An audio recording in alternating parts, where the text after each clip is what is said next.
Did you watch Predator's Badlands? I still haven't. Either. How was it, Dark? I can't discuss it until you've seen it. Oh, is it good? Was it good or? I can't discuss it until you've seen Oh my fucking god! I have That means it wasn't that complicated. good. No, it's a very well made film. It's very entertaining. I think Swindle will love it. Oh, it's bad.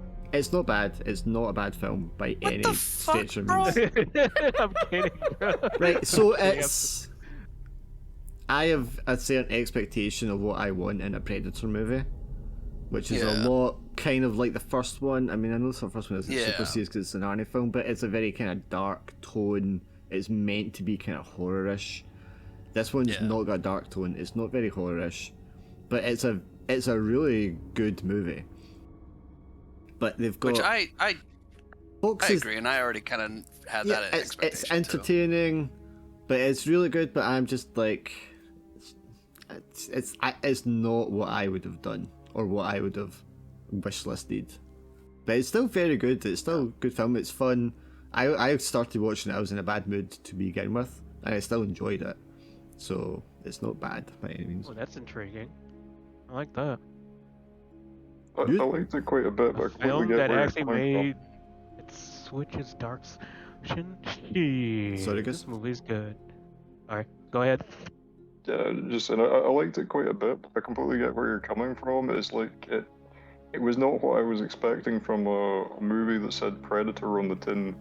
I mean, knowing that Fox is Disney, it makes a lot more sense when you watch it. It has, because they've added that humor that they get from Marvel films and that stuff, and I was like, I could have done without that. And then there's a whole section, I don't want to go into because it'll spoil them, but there's a whole section of the main plot line that I was like, you could have just not had this, because what I really wanted was something that's more like Apocalypto but Predator, right? If it had been much more that, and it's a little bit like that, but it's not, because it's, you know, trying to cater to an audience. But if it had been more strict about that, I would have enjoyed it more, I think. Actually, Apocalypto would have been an amazing Predator point of view, style. Just same kind of thing. Just the storyline that they have is fine, but there's just one element and character of it that's introduced there as the audience avatar, and I'm like, it really took me out of it, and I was like, I didn't need that in the movie. I didn't need that in the movie, but obviously a mainstream audience does need that in the movie, otherwise they're going to be like, what's going on? I feel like I'm going to reach the same conclusions whenever I watch it. So I mean, it'll be fun, but it's not the best Predator movie ever. Standalone, honestly, it's hard to say if there's anything else wrong with it, because runtime, pacing, visuals, everything else on it is fucking spot on. So I can't say it's a bad movie. It's a really good movie, standalone, but it's just not what I, as an old moany bastard, want from like my Predator movie. But, I mean, it's still going to be top 2 or 3 in the rankings for Predator movies, which doesn't say a lot because most of them are shit. Yeah, that's fair. The two people I saw it with really hated it, but I think they were digging their heels in, to be honest. Yeah, and I had an expectation going in, it was going to be more, I don't want to use the word mainstream, but it's going to be more catering to a wider audience and that kind of stuff, so I knew that going into it, man. Yeah. And I was like, I'm going to try and enjoy it for what it is. And on that level, it is like a good movie, but it's just like, it's not. Yeah. But nothing is going to be, because they're not going to make an R-rated horror Predator movie. Do you know what I mean? Yeah. Can you get into Discord, honey? Oh, sorry. It's fine. I just noticed you weren't Into Foundry, you mean? Yes, that's what I meant to say. But yeah, I mean, I will happily talk for the entire runtime of the movie about that movie once you have seen it. I say a lot. I might start doing like I'm watching it right now. I might start doing like an hour podcast weekly where I just like rant about movies. Honestly, I got a lot of thoughts. Fair enough. Yeah. Our hero. Well, because Glenn's provoking me to rant about movies all the time anyway, so I might just make a fucking podcast. Oh, that's a cool little item. Grappling hook. Right, turn that off. Yeah. I don't want you watching a fucking movie while we're playing. Well, first of all, we're not starting. We are starting. We were starting 20 minutes ago. But Bruh. everybody else caused problems. Let me just set up here.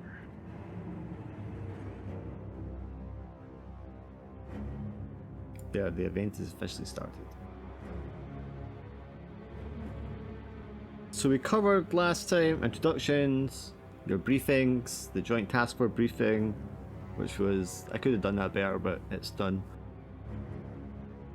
You've got your information, you checked out the initial crime scene, which has obviously been sort of like tended by Special Branch or the Hong Kong Police already. You went across the street to check out a random building for a random name. And then we ran through a quick list of the things that you were going to pursue as part of your investigation. So let's remind ourselves what those things were. So who remembers what the avenues you'd given yourselves were going to be? Well, I remember Suki suggesting that we could look at the body, which I thought sounded like a good idea. Okay, so the body is obviously at the morgue, so that's something you can check out. Laura, what was another thing that you were going to check out? We were going to check out the details, you know, his details is like last whereabouts, and you know, if he had a partner and stuff, you know, where his last whereabouts are, you know, go to the place how are you going to do that? of work. We'll go to his place of work, isn't it? Well, So, MI6, you're going to ask MI6 into trying to interview someone yes. and get a hold of the case reports or anything he might have had that you could. Yep, so there was that. Yep. And Glenn, what else was there? Seeing how you're going to show us how to be an investigator this time. I know. No. We said about the morgue, didn't we, as well, going Yeah, to Gus look at the just said body. that. Yeah, sorry, I just I like mostly totally just remember blanked. the morgue. Okay, so you had the morgue, checking MI6 to ask questions, swindle, what else was there? I think I was trying to. I remember wanting to get in touch with like Kai Su about the just kind of like going over the intelligence, like who like more about if there was any chatter or. I have my notes that you wanted to ask about Yeah. the phrase specifically, the Red Dragon. Yeah, yeah. To be more accurate, the Chinese glyphs, letters that were on the mirror, which it was Aochin. Specifically, that's what you're going to look up. Yeah, that's right. Remember that now. I was also going to say about, like, I know we went over there, but like there might have been people that were looking out window and saw something in the building, you know, in the hotel, you know. There was nobody that could have seen into the hotel room Oh right, okay, that's because it was up higher than the buildings next to it. So Yeah. because I said they were 6 floors high, and you were on the 8th floor. also like I think it was like who was the last person to see him as well. Who was the last person to talk to him? That would be asking obviously the MI6 because they would know anything Yeah. like that. And also if he had any, like, if he had a partner or anything like that, like a other half, like, you know, like a wife or something, you know. Yeah, these are all questions you would ask them. Yeah. I'm just gonna leave us on this screen. I know it's kind of wonky because it's an AI generated thing and there's like weird things that don't make any sense, but the other thing about people using AI is now I can't get ordinary images of shit. Oh, I was going to say as well, we could get those film developed as well on and investigate the photographs as well, just have a look. Of Yeah. the thing that you just looked at. Yes. But why would you need to when you just looked at it? Ah, it's possible. That's true. They're there as a record, so you remember later what you've taken photos of. I'm sure somebody wrote down in their notes what you've taken photos of, yes? Please don't forget. Yeah, I got a note of taking photos of the character and I think also the gouge in the ceiling. Okay, cool. Yeah. Okay, so you went there, you went across the street. It's still like mid-morning on the 23rd of March. I don't remember which day that was, I think it's Wednesday. So yes, I mean, you are there. Your lead investigators, your support officers are all together. It's up to you to decide between yourselves where you go and what you're going to pursue next. So I don't know if the leads, Jason, aka James, and Mark want to decide the next course of action. What do you gents want to do? Do you want to check out the character? We could take the body for now, or is there anything you prefer? Well, I've been making inquiries about any references to ouch. He was talking to you, you're the support officer. Fuck, I forgot. Might as well just search the body. Well, check out the body because it was here. Okay, if you fine fellows want to go to the morgue and investigate the body, we could try and find out more about the dead man's background. We could ask our heads of staff. Yeah, that sounds good. Yeah, let's do it. Okay, so where do you want to cut to first then? Because if the Americans are going to go to the morgue and the Brits are going to go to MI6, who do you want to touch on first?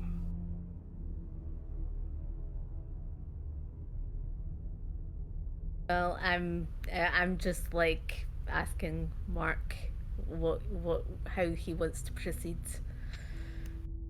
I think we should definitely ask Jacob Poole first. I think we should be wary about sharing too much with the special branch for now, in case, there is the rumor of there being a mole in special branch, and we don't have any inkling of whether that's true or who it might be yet. So probably try MI6 first, I guess. Yeah. Okay, so we'll do, because you've got a lot of questions probably to ask MI6, so we'll do MI6 and then we'll jump to the morgue with you guys and then we'll jump back to MI6 for like the second part. Okay, I'm looking at plot changing scenes here. So, who are you wanting to speak to MI6? You obviously have your list of contacts. I think we've got Jacob Poole down as the station master, but I don't know, is there someone under him we would go through first? Yeah, I'll just check my list. It would be Louise West, because she's liaison officer. Yeah, I was going to say that, Louise West. I mean, if you just want to speak to the station master, you are already told that you answer to control, so you have the authority to question the station master if you want to as well. But to make contact, you would do it through Louise West. Yeah, that sounds fine. We'll just go through Louise West first in the case. Okay, so she's located at the Department of Trade and Commerce building, which is in central, this same sort of neighbourhood in Hong Kong. You, of course, will be able to just get a taxi. Well, you just have your car, you can drive there if you want. Yeah. Yeah, just take the car, I guess, sure. Yeah. I just want to draw your car here in a second. Can you tell me where the list is of the people again? Your MI6 case files in the operational documents. There's a page in there that's got contacts. Okay, but where is that? I just told you. The operational document? Journals or item? Journals, yeah. Serves me right for not looking more closely at the other contacts' job titles. I was thinking that Louise West and Jian Tao were linked to Special Branch rather than MI6. Yeah. So this is your lovely little car that you have. So you're going to get into that car, and at the same time the Americans will get into their car and drive off to the morgue.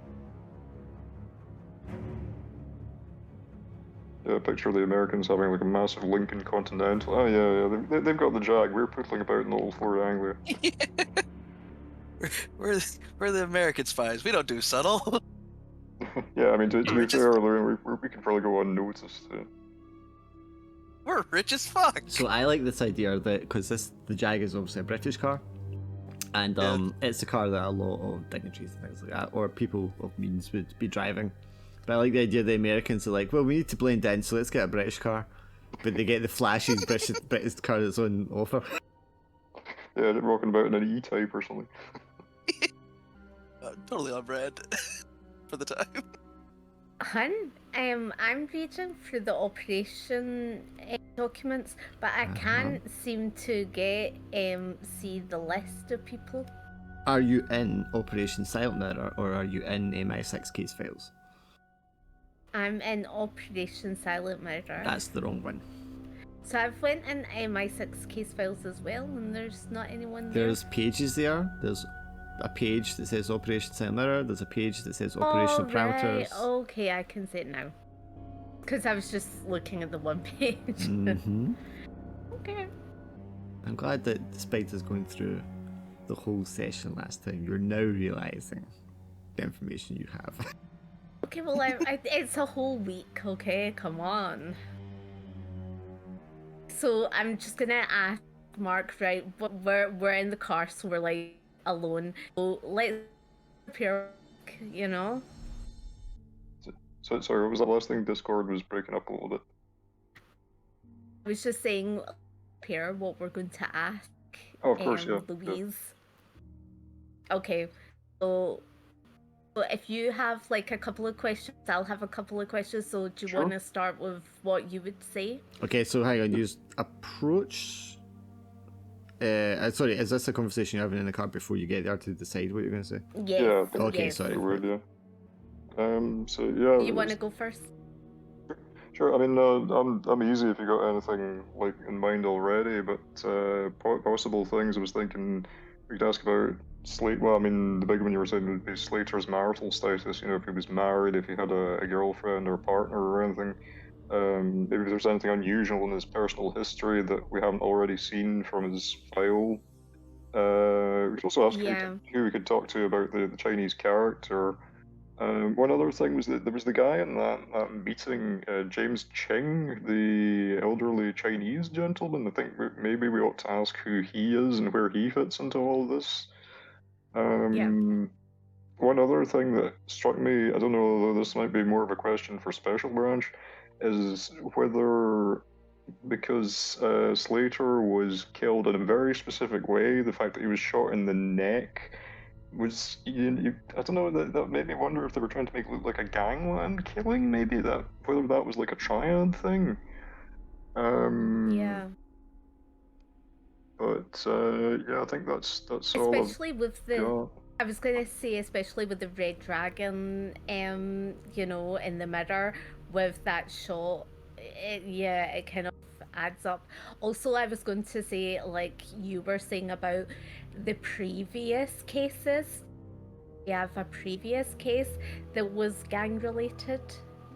Yeah, if there was anything in this history, yeah, that might link him to that, yeah. If I could ask both of you to give me a roll, to see, because obviously you are part Chinese or full Chinese, from the region, you can read Cantonese, so I just want to see if you know or have any like knowledge of the reference for Ao-Chin. Sure. Okay, is that investigate? Yeah. No, it's not investigate. It would be just the other thing. I mean, it doesn't make any difference. It's just a 2 dice roll. So that's just human and occupation, I guess. Yeah. Suki's going to know. Suchi's going to know exactly what it is anyway. Mark, you're going to also. Laura, why did you do that twice? Sorry, I didn't mean to. But why did you? It was by accident. You didn't double click it, so I'm just wondering why you did that. When you got the 6, because that's what you need. Well, that's fine. Okay, so Ao-Chin, as written there, I believe, and this is going to depend on language really that I don't know enough about, but I think a lot of Chinese is kind of contextual to determine what the symbols are actually like referring to. because like the two symbols for Alchin on their own can mean like different words. But together and in the right context, they would mean Alchin, which is a reference to the red dragon king. And there's 4 dragon kings of like the 4 cardinal directions. Each dragon king is associated with a different color, a different dragon, possibly a different body of water, and elements and numerous other things. So I think with the 6 Suki, and as well marked with the 5s, you'd be aware of the connotations of that. I mean, it's not like a definite reference. It can mean a whole bunch of different things depending on the context of it. And I think with a 6 Suki as well, you also would maybe have the thought that if this guy, because you know already that he's not Chinese, he might be writing that thinking it kind of like means things in the way you would think a definite word means it has a definite meaning in English, but he might be, taking it in out of context. So it might not even be necessarily Alchin, the Red Dragon King. It might be he thinks that it means like Red Dragon, or that it means the South Sea, or one of the other connotations of it. So if he is the person that even wrote it, but you would probably be aware of the possibility that as an English speaker, not a native Chinese speaker, he might be misinterpreting where he's seen that as well. So the exact meaning of those symbols are a little ambiguous. Okay. But after that, yes, I mean, you go to the building, request to speak to Mrs. West. She'll come down. She's a slightly older woman, sort of early 50s, greying hair. Hair's kind of like up and short and curly.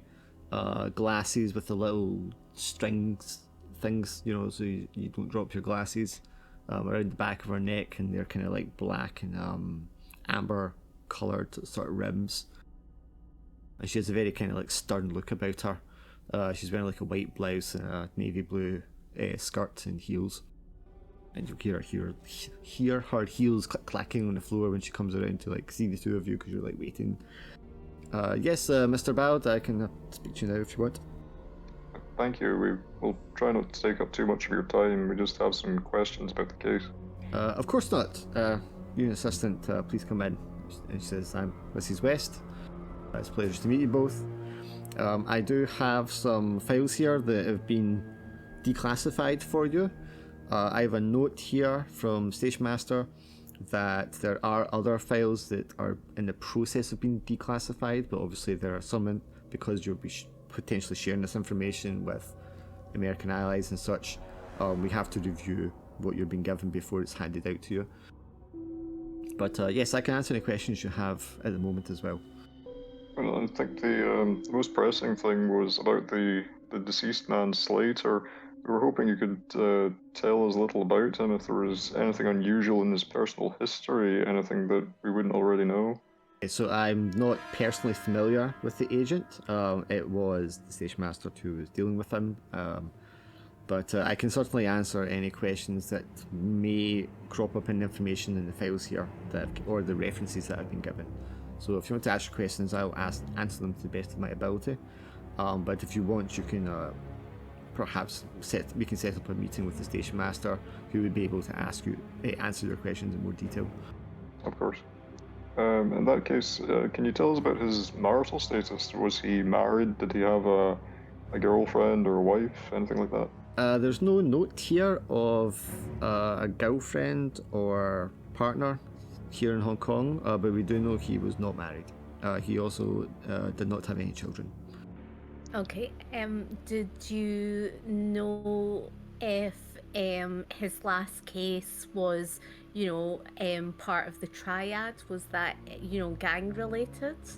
That would be included in the case documents or his case reports, which I am not privy to at this moment, apart from the ones that I have here. And she taps the little folder that she has next to her. Okay. It would. Are you going to share them on the journals? I will afterwards, so you can read them when I'm doing the other group. Okay. Because otherwise you're just going to be sitting there reading for 10 minutes. Okay. Will I go next? Yeah, do you want to go next? Do you want to Sure. say something else? Yeah. when we visited the scene of the crime, we also discovered that a Chinese character had been drawn in the mirror. Is there someone that we could talk to about this, like a specialist perhaps, who would maybe be able to give us more details on the possible meaning of this? I mean, obviously we have some inkling of what it could be, but anything that we might have missed, for example. We have cryptographic and typographic experts that you could speak to in the agency, yes. Or at least get you in touch with someone if you want. Is it a handwriting analysis or something that you would like them to look at? Well, if there's anything that they could tell us about the significance of it, I've got a photograph of it. It was drawn in the mirror in the bathroom, so it seems like someone is trying to leave a definite message, but we're hoping that someone more specialized in these things than us could perhaps shed some light on what they might have been trying to say by writing this. Okay, and she flicks through the file for a second. Right, I don't see any note here of the police or special branch finding evidence of anything like that. I'll set up... Did you take any prints or anything from the mirror? No, I'm afraid I didn't think... Well, I did inspect the mirror, but only in a cursory fashion by blowing on it. If there were any prints that would have been revealed that way, I certainly didn't see anything. Okay. The only thing I could see was the character. I can have someone attend the scene. I'll make a note of that just now. To attend the scene and search the bathroom you said it was in the mirror for fingerprints or any forensic evidence they can find there. I can have someone take care of that for you today. There was also a gouge in the ceiling, which appeared to be quite a deep cut, but there was no obvious sign of what it could have been made by. But again, I imagine that if we had a forensic team that might be able to investigate this, it might be worth looking into. Yeah, I was going to add to that as well. Do you know who it was that booked his hotel? Or was it just a walk-in? What we have on record here, as per police reports, was that Dylan Coles, which, as you know, is an alias for Agent Slater, was who booked the room, and it was booked that day for that night. It was paid for in cash, not a check or anything like that, and it was signed under Dylan Coles. Had he reported in to the office, that day? I'm unsure at the moment. The reports I have here, and she flicks through the little folder she has. The reports I have here are older. There's a more recent report here, but it's not a direct report from the agent himself. It's more of a list of incident reports about him. So no, as far as I know at the moment, what I have in front of me here, we don't have a report from Slater on the day. As the documents are declassified, or if you, as per your interview that you were going to have with the station master, it may come to light that there are more recent reports. Well, the report he was working his other half. So you keep cutting out, honey. Can you say that again? The report, the report advised on who his partner was, the person that he was paired up with. Was it the same person in several cases, or was it a new person he was paired up with? Or was he doing sole? Well, I don't know the cases? full details, obviously, of his casework, but as per agency's usual protocol, every case officer is assigned a singular support officer, and unless there is some reason for that to change, they will be working with the same support officer.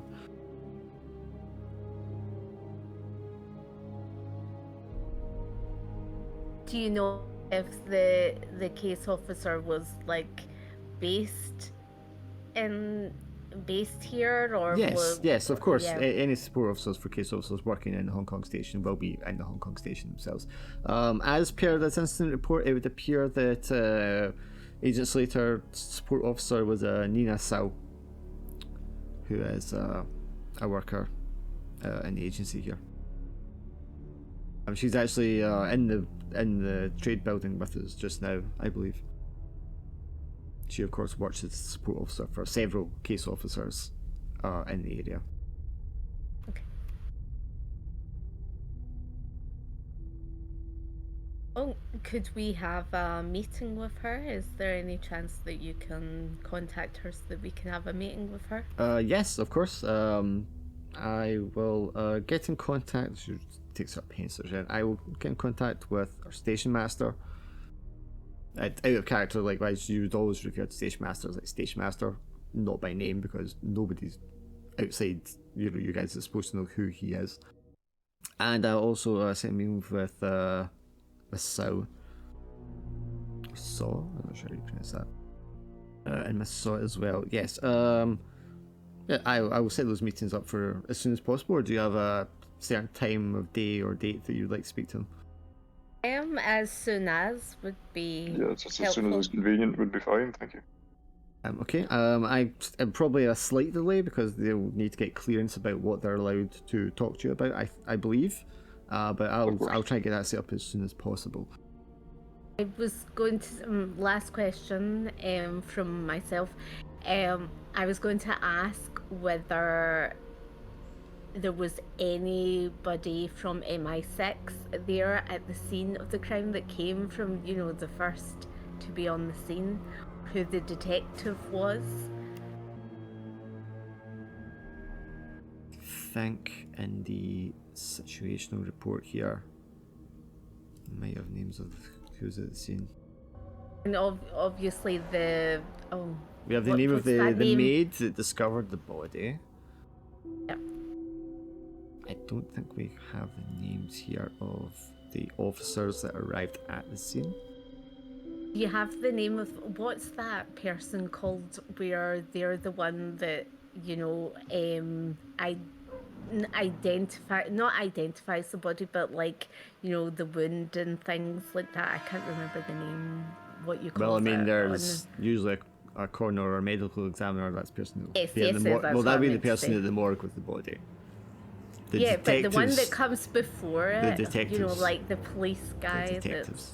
Is it just detectives? You have the policemen, the constables that will answer the call, and then they will call in a detective. I was going to say the forensics, isn't it? Forensics. I'm not entirely certain how it worked with forensics in the mid-60s. Obviously they had some forensics, but I don't know if it was a dedicated forensic person or if the detectives just kind of handled it. Okay. Does anyone know? I'm assuming there would be somebody whose job was to photograph, gather all the evidence, list it and all that kind of stuff, and they'd be the scene investigator or something. So yeah, I mean there would be somebody responsible for that. And that would be the Hong Kong Police Department. But then of course, as you guys know, it's handed over to Special Branch soon afterwards. So the person that did the scene is probably not Special Branch. But I will be able to pull up names for all of these people if you want. Yes, that would be great. Because all of this would definitely be documented on record. So, constable and detective scene investigator. So that was what was on the list, yeah? If that's what you want to ask, yeah. Yeah. Do they have names for those people? Yes, I'm just trying to get names here. So, constable answering the call, or the one that was in charge of answering the call, is a G-Shi. I think that's how it'd be pronounced. The Hong Kong detective assigned the case initially was Go Chow. And then the Special Branch detective, who is then handed the case, is a Ewan Bruce. I'll paste that all in the Foundry chat in a second. And I'll also put that into the case file thing. I didn't realise it was actually Ewan, the Scots Ewan. I always thought it was Ewan, Chinese Y-U-E-N. Yeah. Unfortunately, the name generator I have doesn't give me an option for a sort of UK Chinese split. It's got other kind of splits. You can take the name set and apply it to a country. or a language and apply it to a country, and it'll give you a kind of good mix. But it doesn't have a good one for like British names and Chinese. Yeah, fair. So they're either going to be British or Chinese most of the time. I can do it by American as well, which kind of works, but yeah. Right, I've added that to the situational report as well, so we just don't lose track. Obviously, with the special branch detective, you would go through the special branch liaison to get in touch about that stuff. Do you have any other questions, or would you like me to just hand you over the files now? Just one last thing, which I imagine it may be in the files already, but when we came into the territory and we were being introduced to everyone, there was an elderly Chinese gentleman at the meeting who I don't believe we were introduced to. He seemed like a man of some position and importance, but I was wondering, could you tell us who this James Ching was? Which meeting was he present at? That was when we came into the territory and we were being introduced to everyone else. We briefly met the heads of the investigation, I believe. Yeah, it was at Governor's House. That's where you mean, Yeah. which is literally the Governor's House and the main government building in Hong Kong. Well, Mr. Chin, yes, that would be the Governor's intelligence advisor. Thank you. In that case, I think that covers anything, unless you had anything else, Miss Sang? No, that apart from what car you'll have what car he drives in the report, won't you? Yeah. I mean, the details are in the reports. Okay. There will be other reports released to you as they are reviewed, but we don't have all of them available at the moment.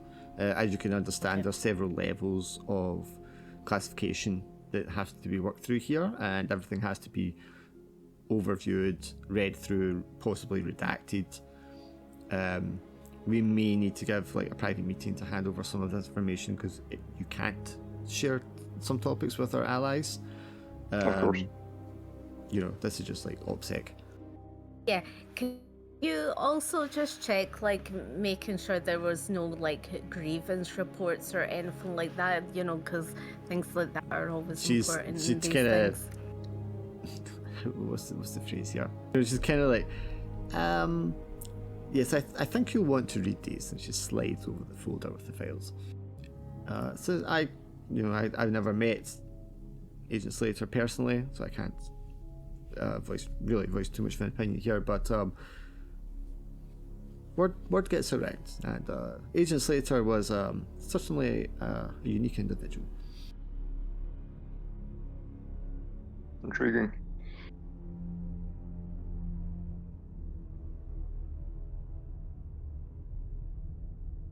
Before I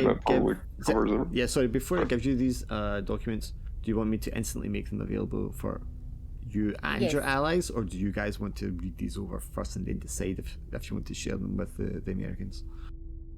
I think we need to look over them first. Yeah. Yeah, I think that might be. I think it's appropriate for the setting and everything. Yeah. Secret. Mine, we get all the first. Ooh, intriguing. Oh, now come on. Very intriguing. Woo!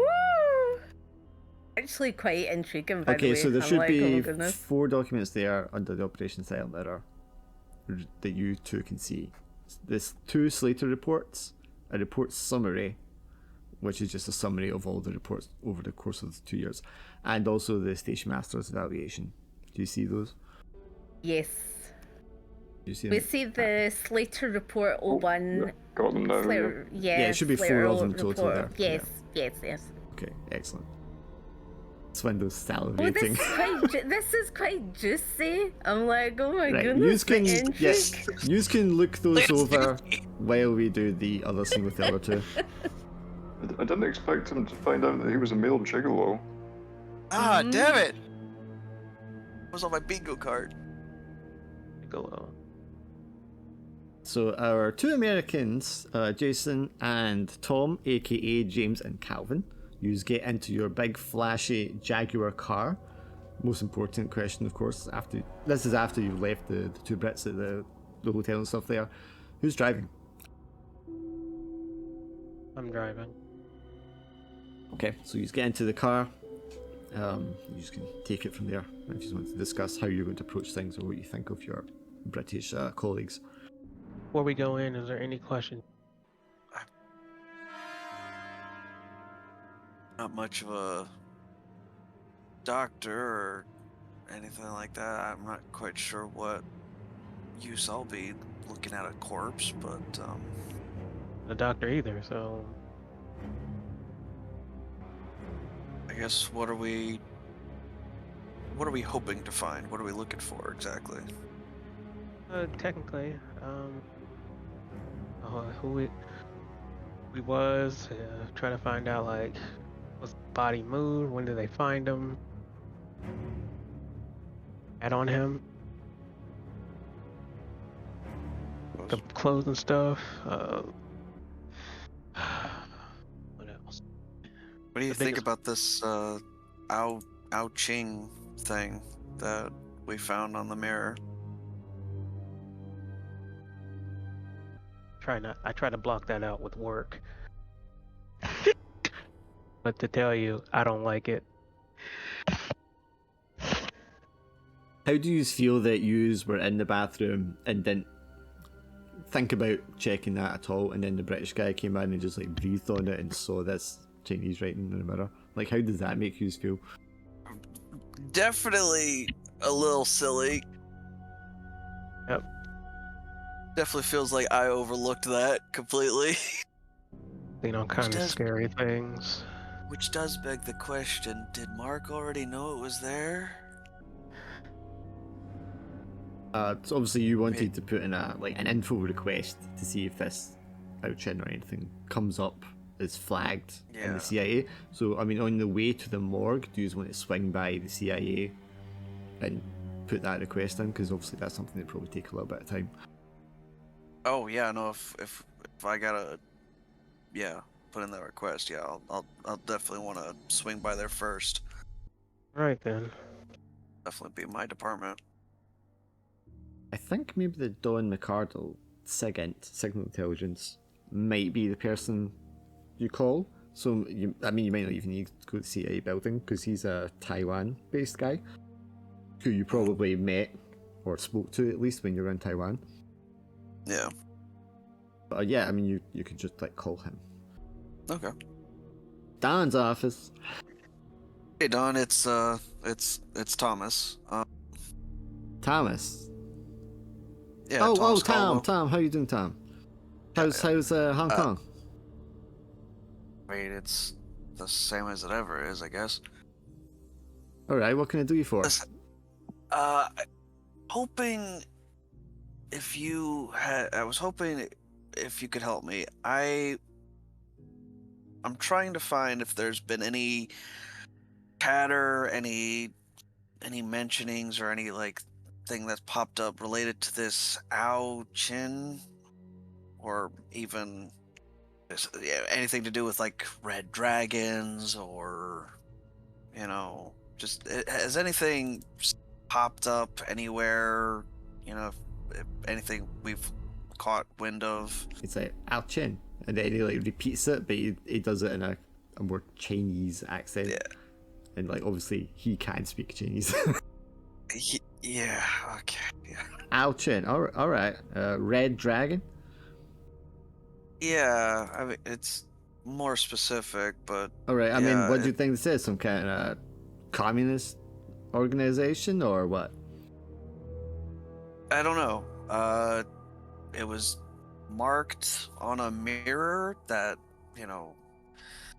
we didn't even really notice until we, kind of steamed it up, and then it, someone had marked it on there. All right. I mean, that sounds kind of unusual, but I'll run the reference through our records and see what we got here. Yeah. Thanks, man. And no problem, Tom. You enjoy yourself down there. Yeah. he'll run that through processing, which, given the vast volumes of data that they have, might take a little while. Yeah. Following that, you guys... That taken care of. Yeah, I mean, following that, you guys can make your way to the address you'll be given, which is for the Hong Kong Police Departments, or at least one of them, their mortuary, the morgue.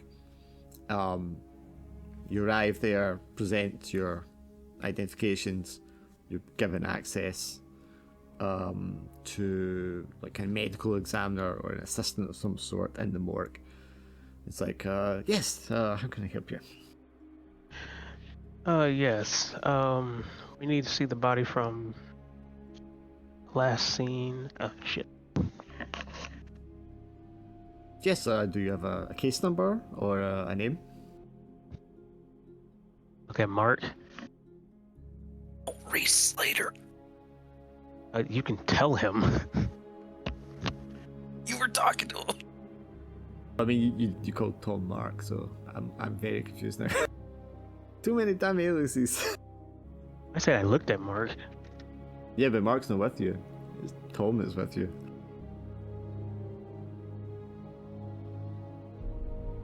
Anyways, we're looking for the body of Reese Slater. Thank you. Jesus Christ. Reese Slater. Okay. I don't have a Slater on the list here. Do you have a case number, or do you know the detective that was working on the case?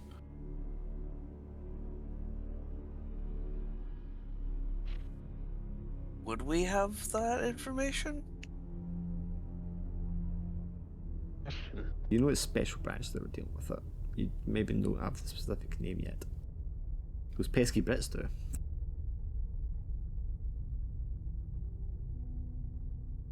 Right. We do.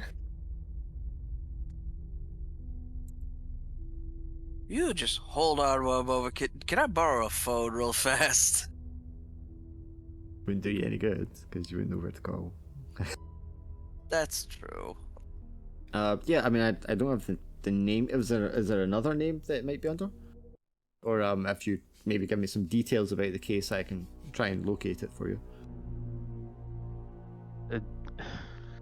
They would know, Operation Silent Mirror. They're just police. It was a murder victim at the Mandarin Orient Hotel.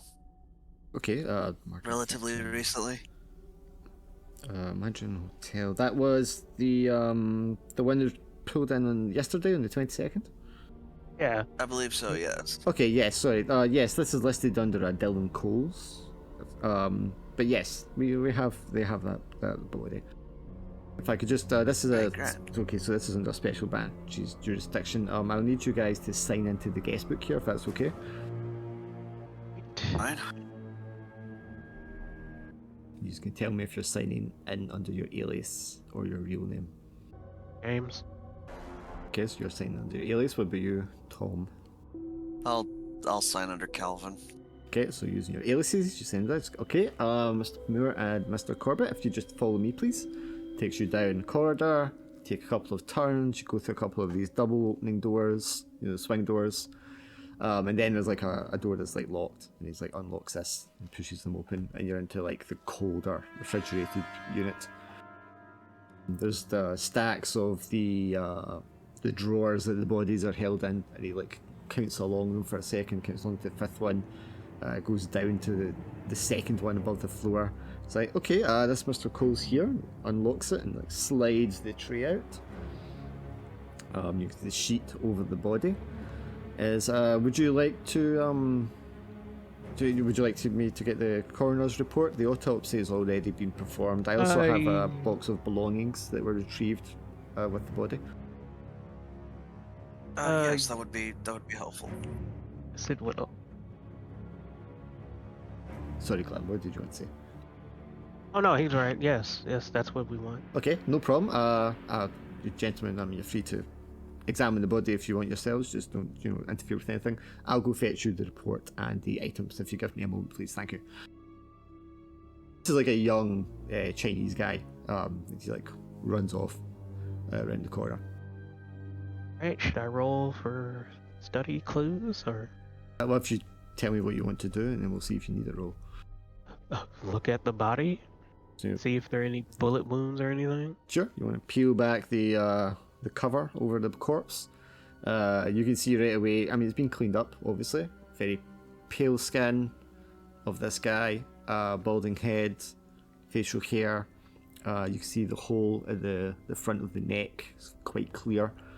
You can see where the body's been like opened up and then resealed. So you have this big Y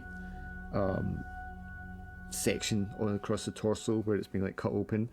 You can see like the hole at just where the stomach is, where the bullet wound was supposed to be.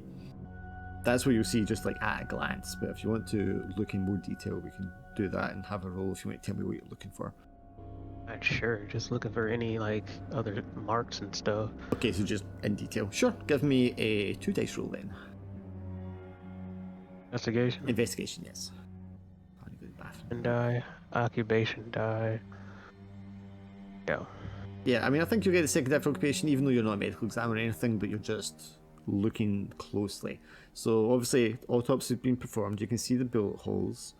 There's no signs of extra wounds or decay. There's a sign of like an old surgical scar on the belly, or maybe where the appendix would have been.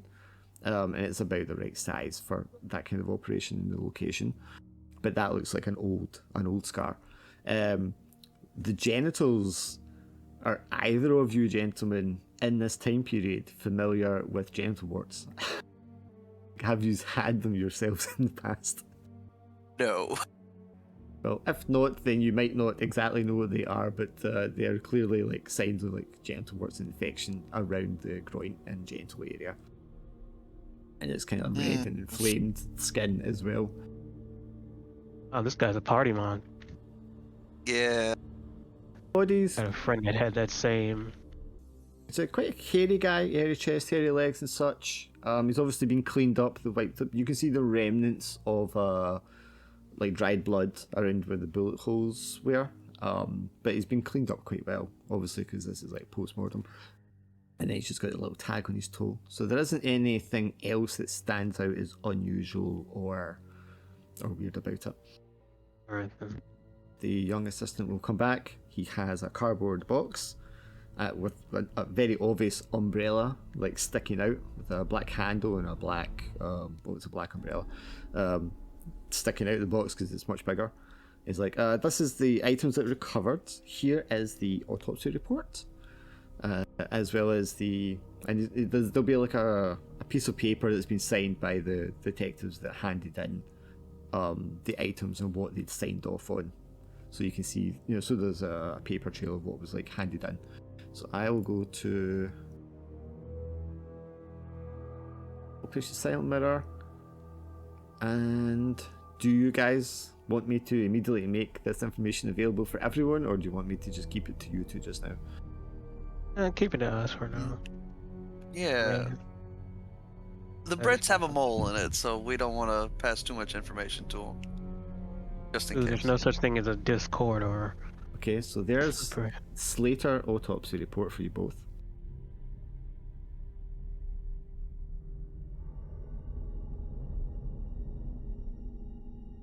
And also what's called Notepad, Slater Notepad.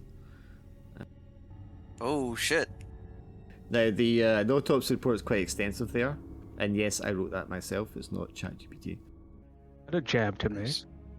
And well, a lot of people would probably just say, "Give me an autopsy report for this." But I was like, no, I'm going to just like that's true, because I'm just writing the information that is like important. Like, so anything that's like not unusual in terms of like the examination, because usually these things are very detailed. I didn't write down anything that's like normal, so I've only written down stuff there that's like different. But there's still quite a lot of information there. Yeah, holy shit. But boy, I bet you guys wish you could read this. In the box that you're given, there is. Yeah, I think the same too. Hang on. In the box you're given, there's a leather wallet. There's a envelope of money. There's money in the wallet. There's a paper ticket stub, which is for one of the ferries. There's a black biro pen. There's a small paper notepad, and that's the notepad thing I've given you there as well. You said a bio pen? Biro, B-I-R-O. just a ballpoint pen. Oh. The insignias, that's it? Just a biro pen? Interesting question. No, I think it would just be a plain black pen. Okay.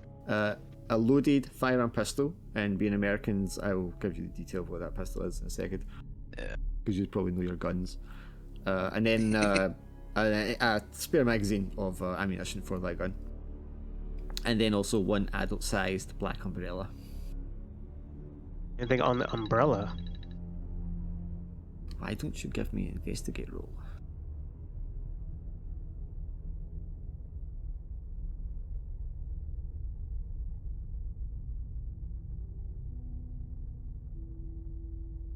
Yeah, so the umbrella has a bloody handprint on the handle, maybe, and it's kind of like slid, as if, it's been grabbed and it's slid a little bit. And then on the other end of the umbrella, the pointed end, there is some very, very minute, like white plaster. Like just fragments of like white broken plaster. Well, we know where that crack came from. Maybe?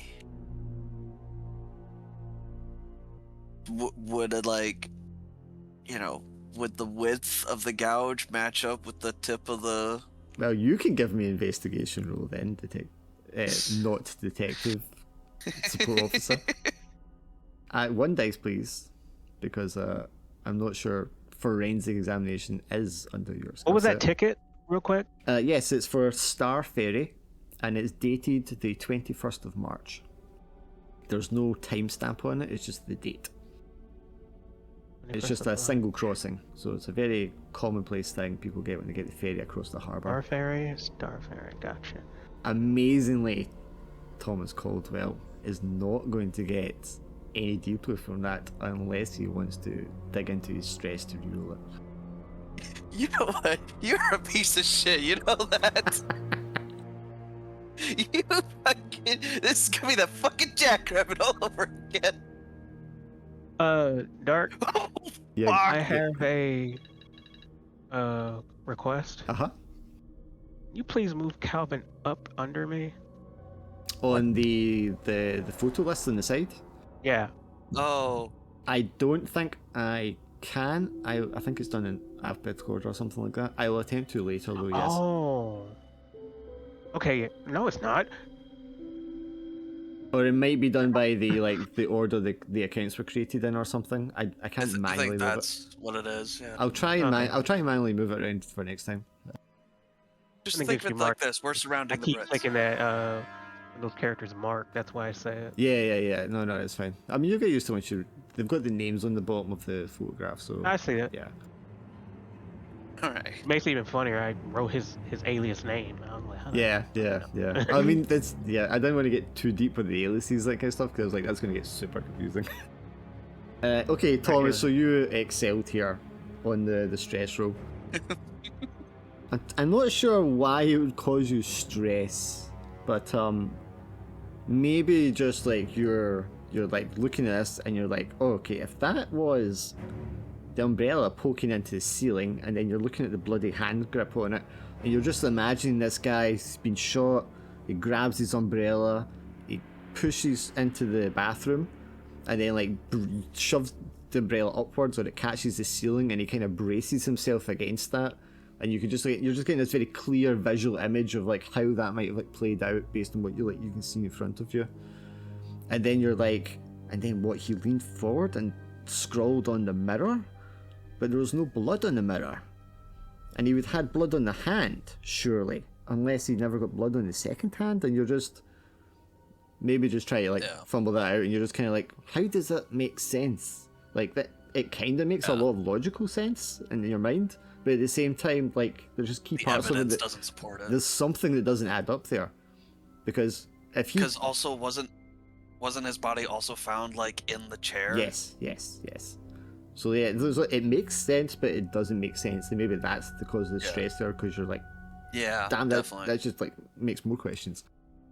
Do I see him like all the flames and He's like furrowed brow, he's like staring at the end of this umbrella like, damn it. You alright? Yeah. Damn you. Because that doesn't make sense. if this umbrella made that mark in the ceiling, first of all, who wrote Ao Chin into the mirror? Who was in the bathroom holding this umbrella? Because if it's Reese Slater, his body was found in the chair. Shot twice. There was no force entry, so someone had to have opened the door, which it should have been. Everything that we found in that room points towards Reese Slater opening the door, and whoever was on the other side of that door shot him, and then shot him again to finish him off. And he died in that, falling back into that chair. So who was in the bathroom holding this umbrella with a bloody hand when there was no blood in the bathroom, no blood on the mirror, I guess stabbing this umbrella up into the ceiling for whatever reason, and then reaching over to scrawl Ao Chin into the mirror? That doesn't make any sense. You should write that down. Possibly there was a third person present. I'm being serious. Out of character, yeah. You should write that down, because that was great. Yeah, duh. But yeah, that means either the shooter did all of that for whatever reason, or there was a third person in that room when Reese Slater died, which means that there's a potential witness. So we also have, since you got the double sixes and you got the 5 before that, they've handed in this umbrella as part of the scene collection. There was no mention of this umbrella in the situation report, the sitrep that you received. So by the time it was handed over to Special Branch, or by the time MI6 got a hold of it, mention of this umbrella is missing. Yeah, that's another fucking thing. So it could just be some sort of clerical oversight, but that's also going to be something that We is found the. Did they already collect the 38 revolver, or? No, the weapon that's fired the bullets is the murder weapon has not been recovered. The firearm pistol that he has on him is going to be. Where is it? It was fired from. My bad. Never mind. Yeah, it's fired from a 38. Yeah, the weapon that he has is not 38. The weapon that Reese Slater has will be like the standard issue one. Give me 1 second there for MI6. He has a Browning P35 semi-automatic 9mm with 13 rounds in a magazine. I don't know if that's mentioned anywhere else. I'll paste that into the Foundry chat. That is a gun that was recovered from the scene. That's his gun, presumably. You guys would know that is like the gun that the Brits have when they have a gun. Yeah. Right, I'm going to go to the bathroom, give you guys time to read over your documents, and then we'll come back and you can decide what you do. I gotta do that. I was in the process of writing my notes. Yeah, that's another thing too. That whoever killed him didn't. But yeah, no, that there was money in his wallet that the shooter did not take. So this was definitely not a just run-of-the-mill petty crime. This was the objective was to kill Reese Slater. 25. Okay. On a foot.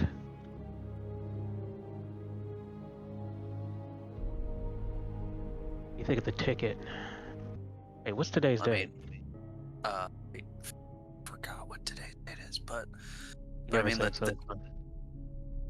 but the ticket, I mean, that's, he said that was pretty common. I'd probably going to and from, wherever, different parts of Hong Kong, Taiwan even. I'm so jealous for your information, but I feel like you're so jealous for our information. I'm always jealous of information that I don't know. That's why that fucking jackrabbit shit gets me. That's why I'm stressed for this one, because I need to know. You have no idea. I fiend for this shit. I think as well, because it was 4 big reports, so it's kind of like it's like got so juicy information. Anything else we need from here? trying to think. I don't think they have. I don't think in 1966 that they had good DNA tests or blood tests or shit like that. Good forensics technology. Oh, you know what? I've got a question for when Dark comes back. Liver damage from heavy alcohol use, lung damage from smoking tobacco. There's also evidence of non-medical opiate use. Do not contribute directly in the cause of death.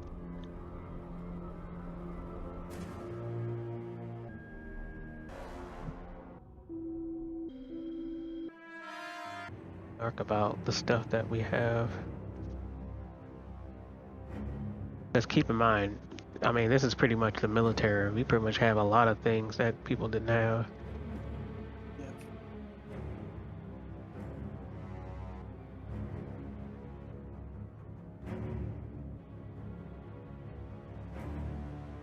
What? We had an EpiPen. Curious about this notepad though. Yeah, I wrote that down too. Not a lot on this notepad, but it's interesting. Goose, I was gonna say this incident report was very juicy, wasn't it? Mm-hmm. Exceedingly. This is possessing brown leather. Driver's license for Dylan Coles. We've already established that's. I think either Dylan Coles is his cover name or it's Reese Slater. That's his cover name. I forget which one, but it's one of those two. Pretty sure it's Dylan Coles. To write that down, Dylan Coles. Alright, sorry. I always end up needing a fucking shit in the middle of this game. No worries. Too much information, hun. You can hear me flushing the toilet. You can... Too much information. Yeah, but I'm at the other end of the hall. I don't hear anything. The door is closed. I'm in the living room. Well, when I'm in here in my yeah. Sunday game recording, I can hear everything. Okay. Okay, so you guys get handed the autopsy report you're looking over, and it gives you the box of items. Then the system's like, if there's anything else I can do for you, gentlemen, I'll just be at the front desk. Just let me know when you're done here, and I'll take everything away and lock up. Yeah. Oh, go ahead. Or anything of peculiar that's not in this this autopsy report, or something that. There's nothing that you can see or know about that doesn't match the autopsy report. So, I mean, this seems to be the proper report for this body. Any sort of like closer details, I mean, they found it in the report. Because that's a proper medical examiner that's done the report, so he knows what he's doing. If you started like prodding around the body there, I mean, you're not, it's not your speciality, so you wouldn't really know what you're looking for anyway. Exactly. Is there any way that, I mean, you said the bloody hand marks on the handle are kind of smeared. Is there any way that I can compare, like, if it matches his hand? I don't think you'd be able to at a glance. Do you want to ask the assistant about it though? Yeah. I could just like. Yeah, you would ask him. Yeah, and he'd be like, "Oh, is there nothing in the report there?" And he like looks at the report, and there's no like mention of the smears on the hands or anything. I mean, normally the medical examiner's report would be attached to the file here. I mean, I can go see if there's anything that's been missed that hasn't been handed to you. Yes. Yeah, please do. No problem. I'll be back as soon as I can. And he goes off into probably a room full of like filing cabinets.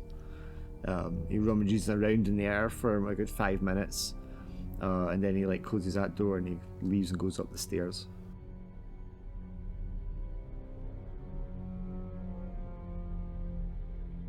Come back down maybe another 5-10 minutes later. I spoke to I called the medical examiner that performed the autopsy. There should have been an attached note commenting on the umbrella prints. I'm not sure exactly what's happened to it here, but he told me that No, he wasn't able to pull a print from the handle because of the smearing. But there was a note that was supposed to be attached to this report. Yes, of course. We're very thorough with our reporting and our reports. There should have been an attached note in the additional conclusions here about it, because obviously it's a separate item, so it's studied separately, but it was examined. Do we know who had access to this body before us? After the examination? Well, he'll have the same names that others had, so as well. You have the detective Guo Mr. Guo, who is the Hong Kong police detective that was handling the case, and it was handed over to the special branch detective, Mr. Bruce. But so they were dealing with the case. The officers they were attending would have been present. The coroner and his assistant, probably for actual retrieval of the body, would have been involved. But when it comes to the case here, I mean, there's just myself, a couple of other assistants here in the building, clerical staff, and then the medical examiner himself.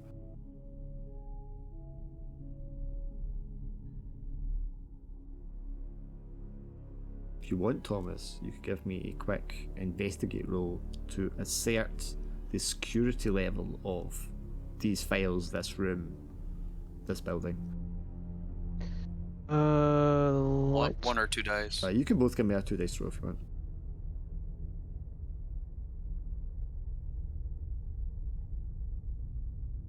Yeah. Okay, I mean, standard sort of the time period affair, locks on the doors. You guys are professional agents. You know those can be picked. No problem at all by a professional. The same with the locks on the filing cabinet.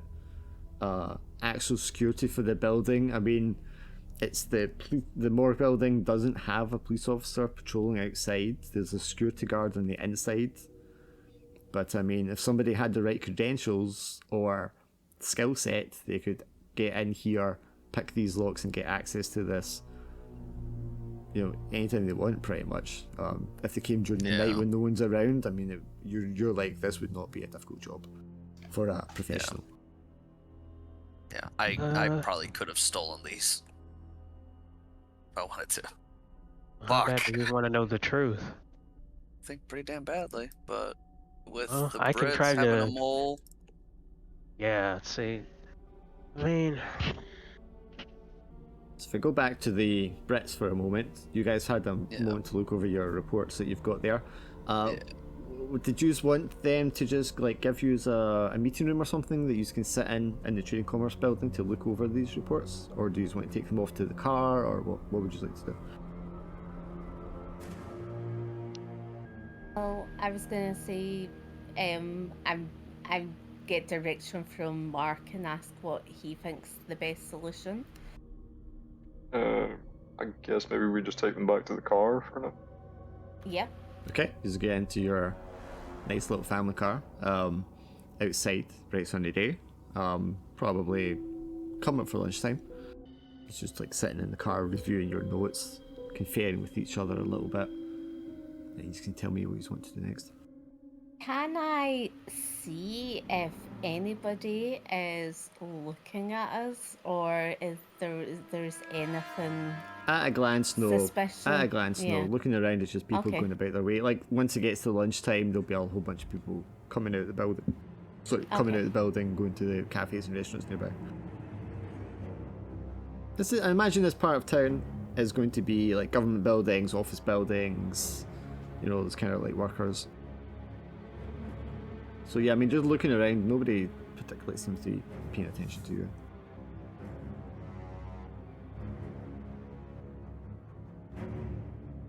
I guess probably our next major event would be if we've got a meeting coming up with the...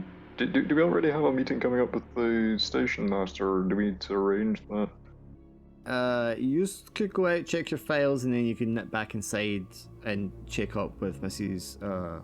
West and see if she was able to arrange a meeting. Sounds good. And unless there's anything you want to do, Suki? I think that best call to do that first, and then we can then figure out what to do next. I think logically, applying here, you would come back in like when the sort of lunchtime ends, so maybe about 1 p.m, so about an hour or something. You sit and check with your notes for the hour and compare, and then go back in at the end of lunchtime, because that's when everyone will go back in and see if there's any like confirmation or update on that. Yep.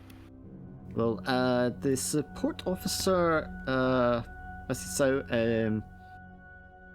or Miss Sow, she's been given a leave, vacation for a week or so she won't be available for maybe another week. If it's an emergency, or if it's, if you think it's critically important, we can reach out and try to get a hold of her at home, and pull her in, or leave a message at her home. Yeah, I think like I would like to get her pulled in. So yeah. All right, okay. We'll try and make contact with her that way and pull her in. That's not a problem. Station Master, I was able to get a hold of his assistant, and she says you can squeeze you in for a very brief meeting this evening if you wish, or if you want a longer meeting, it would have to be tomorrow. I think we can probably. Sorry. I was going to say, let's squeeze in the evening meeting and see what we can get from that, and then extend if we have to. Sure, fair enough. I like that you're taking directions from your support officer. I'm sorry. Well, sometimes knows best. Sometimes. Okay, so if you can catch him, and she'll give you like an address for an office in this building. If you can catch him in here at 4:45, just before he leaves for the day, we can squeeze you in for a quick 10-15 minute meeting. Okay, that's great. She gives you a room number in this building, and that's where you can come in and speak to him. And she will forward that on, that's been confirmed. Now, here's an issue that, because of the modern era, I'm guessing you didn't think about at the time, but you've never arranged to meet somewhere later. Because we used to have to do that. You had to arrange ahead of time where you were meeting up or speaking to each other again. Otherwise, you're going to be just like calling each other hotel rooms or whatever, trying to catch each other. Oh yeah. Oh yeah. We probably would have arranged something. I don't know. Being the professionals that you are, yes. Yeah. Oh, that's something I didn't do. I didn't give us hotel rooms for you.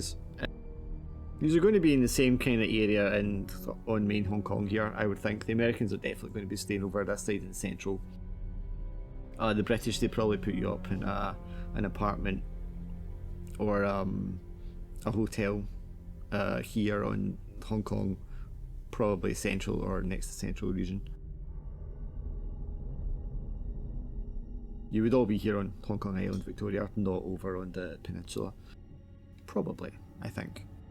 So yes, I mean, you just can decide where you want to meet up and when, and then how much information you want to share with each other. Alright, we're gonna go small, and then we're gonna big. The small, Sure. we give them something ball. They give us something big, we give them something big. You don't have to voice that. I was talking to Calvin. Okay, so Leeds, do you just want to tell me where you are meeting up or when? If that's the next thing you are doing. Probably after the meeting with the.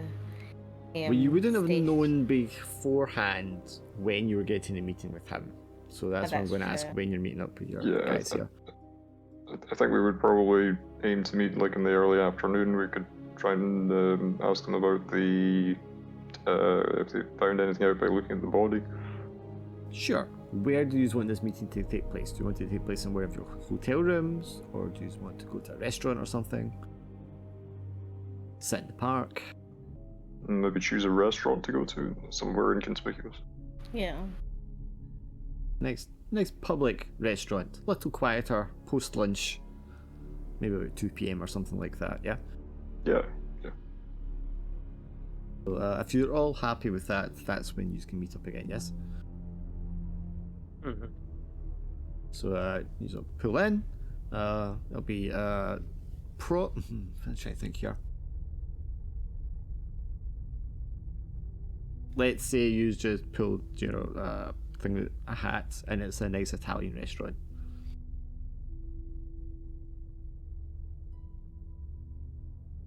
So it's in central region, quite touristy, quite busy, a little quieter because it's after lunchtime. It'll have like outdoor seating area. We are in March, so it'll be cooler, but I mean that's not going to be like super cool either. It's still going to be very warm. Sunny day, and you can have an outdoor table, an indoor table, a booth, whatever you like. Rather stay inside because Sure. stuff. Is there anything particular about the positioning that you would like to emphasize, or is just whatever fine? Great ass question. Just because you're all agents, maybe. I know. Concern. It's a real great ass question. I want to make sure that I have the entrances and exits in my sight line. Okay, Don't want my back towards an exit. So no doorways hidden from your field of view, if possible. Yeah. So back against the wall. Alright, so we've got the bathrooms off to the right, the main entrance off to your left, and the kitchen entrance directly ahead of you.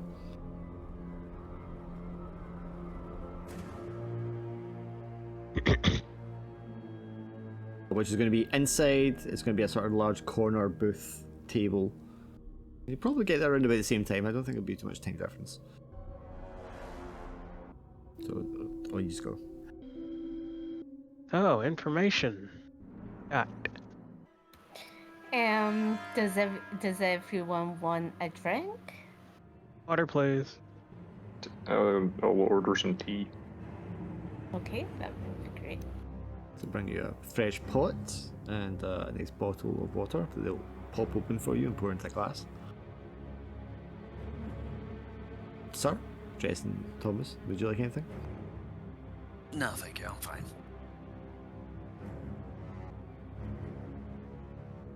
How was your day? We visited your man at the morgue. On some intriguing stuff. Are you able to tell us anything about what you found? He didn't have a whole lot on him. Yeah, not a lot. He had an envelope full of money, so whoever shot him wasn't after the money. Quite a large amount? For the 60s, yes, that's quite a bit of money. Were there any signs of a struggle, or any signs that they put up a fight at all? Say not really, but Yeah, I mean it was just the two bullet wounds, stomach and neck. Coroner report did mention that he was a bit of a partier, drinking, opioids, and HPV, which also hinted at all of these happening within 12 hours before, like prior to his death. So he had a bit of a party, but roughly 12 hours before he died. Yeah, we kind of worried about his mental state. We thought he wasn't in the best of shape. And what did you say? Yeah, he seems to have been getting more erratic over the past couple of years. Concerns were already raised about him. What kind of concerns? He seemed to have a habit of drinking heavily, and he also appeared to be, as you say, partying quite extensively. Is there any place in particular he liked to party, or is that ever mentioned? No, we didn't see that in any report. Well, on that particular note, there's another thing that wasn't in the note, the report that we got on your man's death. There was an umbrella that was apparently in his room. Handle has a bloody handprint on it. The coroner examined the umbrella and had a note attached to it, but that note has apparently gone missing. And it I think that mark that was in the ceiling of the bathroom was made by this umbrella, which really changes how I thought that crime went down. Considering he was found in his chair, that does suggest someone must have moved him into it after some kind of altercation in the bathroom, but if there was a fight, I mean, there was no obvious sign of it. I mean, someone must have cleaned the place up quite extensively. Or there was a third person. Because there wasn't any... There's blood on the umbrella's handle. There was no blood in the bathroom or on that mirror. So who wrote Ao Chin in the mirror? Who dabbed the ceiling with this umbrella? I suppose the other question is why the umbrella particularly, if that was something that presumably Slater was clinging to during a scuffle. Do you think it could have been there could have been something more to it? Maybe it was some kind of a weapon? Shit, I didn't Potentially someone trying to defend themselves with it? And that's how they made that mark in the ceiling? I know what Glenn was. Sorry, I know what Glenn was thinking there, but he examined the umbrella. It wasn't secretly a weapon. You could be used as like a defensive weapon, obviously, but it wasn't like secretly a sword or anything like that. Oh, okay. But again, it had blood on the handle, and there was no blood in the bathroom. And of all the things that they could have stolen from the box of belongings from the coroner's office, they seemingly only took the note attached to the umbrella. Which leads me to believe that there was a third person in that room, and they're hiding. They're covering their tracks. Did you find out any information about the gouge in the ceiling? Only that the umbrella's tips has bits of plaster in it, like stuck onto it, and it matches the size and the shape of that gouge.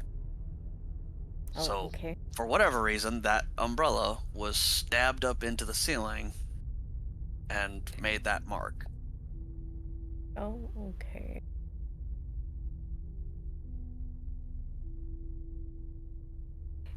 Which again? Do you think maybe in this, in this situation that maybe he was going out and he grabbed his umbrella, and when he was attacked, that's it's possible that it could be to do with that he was trying to shield himself, but then like I said, the gouge is in the bathroom, which is on like the opposite end of the room from the door, or it's too far away from the hotel room's door for that to be the case, because again there was no signs of forced entry. However, could it be that what was the weather like? Was it could have been raining, so they might have put the umbrella in the tub or something, and then when the person came in to attack him, maybe he used that as some sort of shield. But Reese Slater was found in the chair, and all the blood in that room was in the carpet around, in that area. On the chair and on the carpet, yeah. Yeah. There was no blood in the bathroom. Maybe there was a bit of a scuffle in the bathroom at first, and then what's called that's what happened, as in there was that scuffle, and then he died. How was there a scuffle all the way into the bathroom and there was no blood? Yeah. And we looked, there was no signs of a scuffle. Just Ao Chin written in the steam, and then that mark in the ceiling. The only thing I can think of is whether Slater and two people are in the hotel room. Slater and the first person get into an altercation with the third party that leads somehow through into the bathroom. If Slater and the first person subdue the third person or kill him, say, and then working together they clean the room, then something changes between them and the first person then kills Slater, possibly, but I don't know, that seems far-fetched. Yeah, it very much seems. But again, there was a coroner's report because they examined the umbrella and the blood on the handle, and there was supposed to be a note included with all of the effects that they found at the crime scene, and that note was missing. And judging by the security, a professional could have easily slipped in with the right credentials, picked a lock or two, swipe the note, and leave without anybody noticing. Could Goose give me a 2 dice roll, please? Just calling on some professional knowledge you might be able to apply to something here. You could roll it again with stress if you want, or you can just leave it. Come on. Yeah, I guess it's early enough in the game. I'm gonna regret this. It's just one stress. Just one stress. You have You're 0 fine. at the moment. Oh, you have 1 actually. So I have one, yeah. How do I get this again? Is it human investigate occupation roll, and you include dark? the dark die. Yeah, okay. Yeah, so all three. So do you know where Oh, jeez. You're fine. You didn't raise your stress.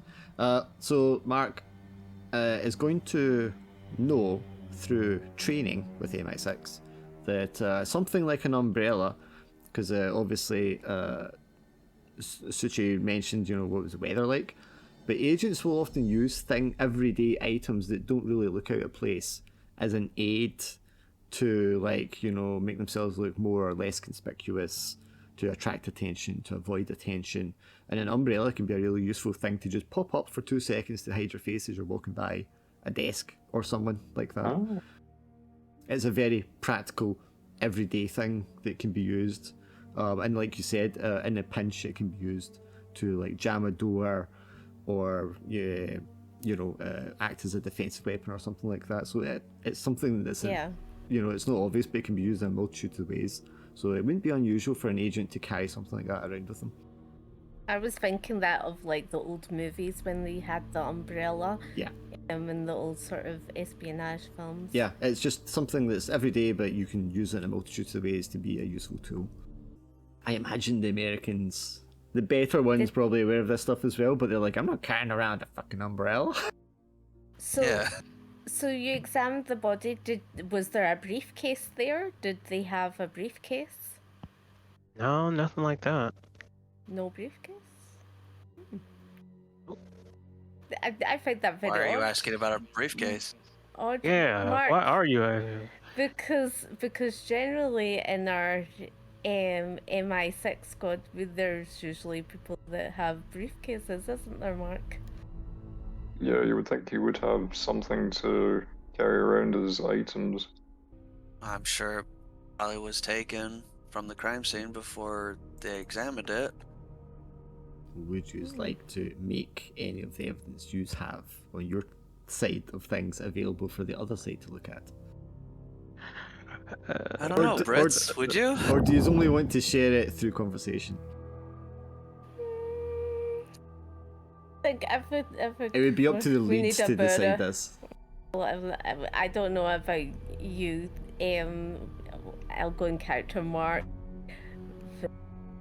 I think I don't think we should share just now. It's too Are you saying this out loud?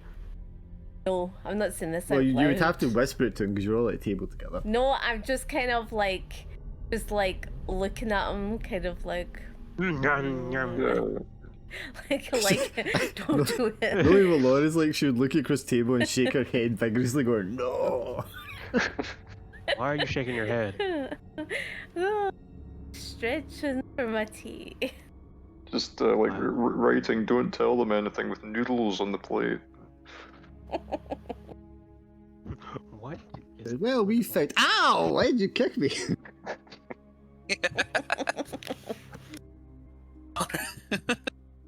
Completely up to you guys, but if you let me know, and I will switch them over.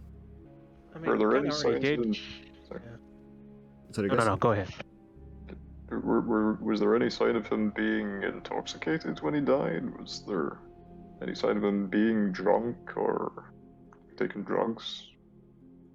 It says he took opioid. There was traces of opioids and alcohol, and signs of recent sexual activity, with 12 hours prior to his death. Right. Okay. So at least for 12 hours before he died, he was not partaking. And obviously, Or at least was under the effects. if he died sometime between midnight and 4 in the morning, that means sometime between 12 and 4 in the afternoon, leading up all the way up to like midnight 4 night is going to be when he partook in those activities. Damn, 12 in the morning. Okay. Well, it's so, more likely in the evening, right? Yeah, I was about to say. So we know that he had. You mentioned about the large amount of money.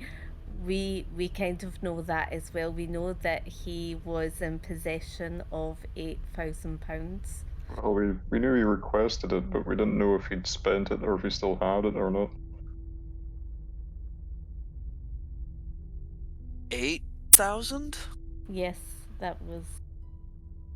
Is that the same sum as You you have found on out? the situation report the money that was found on the body, so it's just the same as that. Interesting, because the coroner report, Plus 20. the autopsy report, Said 800.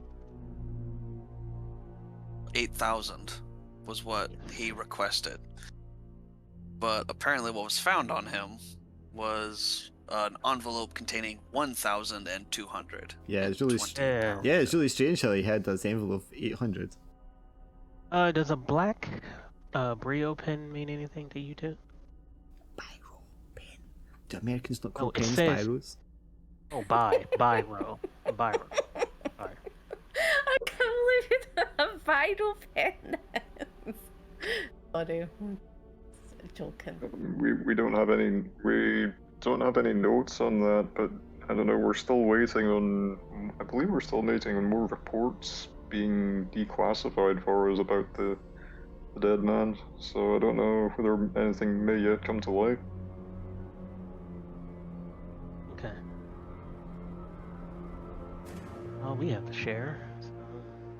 Was there anything unusual about it? No, not really. We didn't examine that. That's What, the No. pen? Oh, I did. Jason did, because he asked me, was there any... Oh, you did? Oh, Right, okay. it was just a plain, regular ballpoint pen. Yeah, it was Okay. nothing special. We do know that he liked to go fishing. Is that Okay. actually true?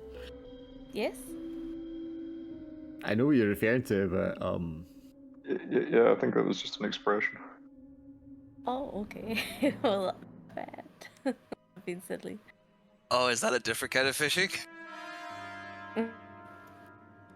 Yeah. I love how already you're reluctant to share things with each other. I mean, it also makes it a little bit more awkward whenever we're sitting at the table, so we can't really, like, can I confer real quick? How was that? Yeah. Yeah, I think that's about all we have. Okay. Yeah, I think that's all we have to. We don't have anything too concrete as yet. As I say, we're still waiting on Yeah. more stuff being declassified, so hopefully we can give you more when we get it. Oh yeah, definitely.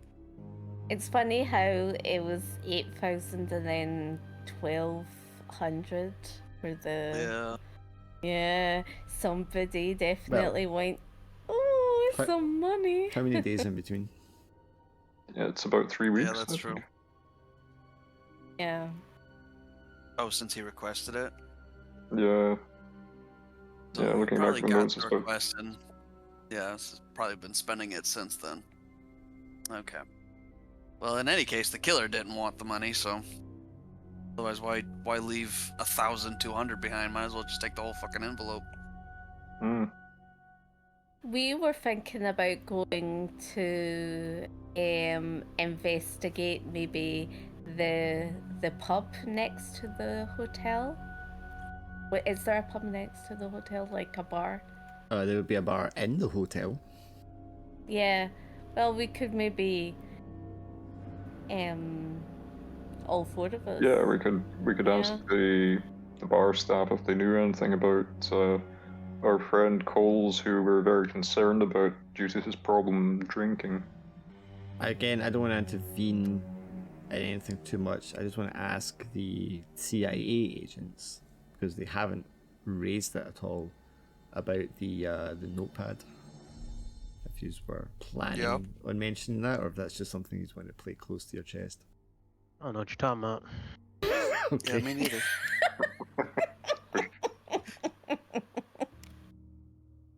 you, I don't know what you're talking about, voice of God. What fucking notepad? I'm just thinking maybe actually, do you know what? Do you have black biro pens or blue biro pens in America? Of course they do. Yeah. I'm just asking. Yeah, oh, wait a minute. The only reason I even make a distinction about what type of pen it is was because in the 60s a lot of people still used like fountain pens. Yeah. Oh yeah. That's the only reason I actually made a note of like the difference there. If only it had been like, you know, like clearly marked something made in USSR, then we might have had something. Damn it! It's not like signed with like an inscription from where he could have like been staying or something.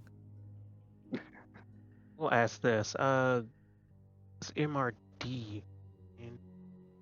Mm-hmm. Ever ring any bells? MRD? Yeah. Wait, what was the context? Was it... I don't know. It could be nothing. like Mr. D? Doesn't match up with anything that we have, I'm afraid. Alright then. Alright, so we going or? I should have done this way like seasons ago where you are creating the mystery between each other more. Means I need to do this. I know you're just grinning. You thought we were paranoid before when we had that double agent. Now you made us all spies.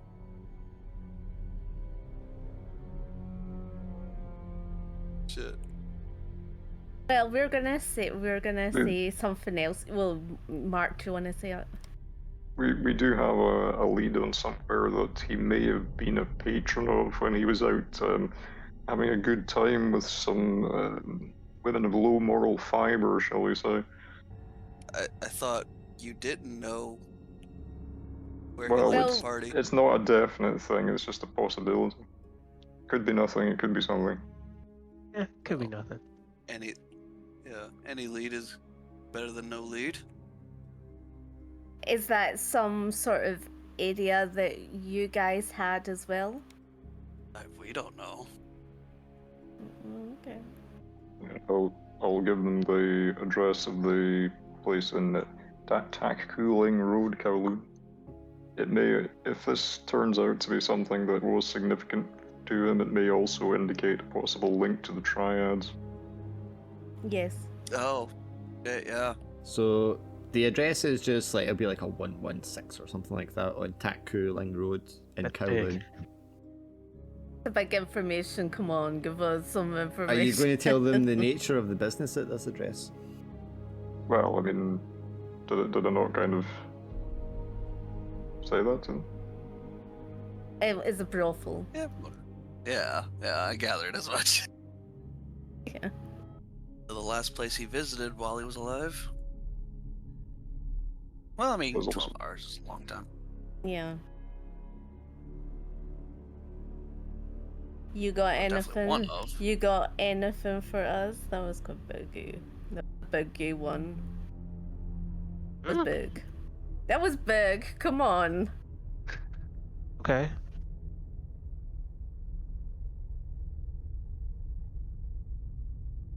Mm-hmm.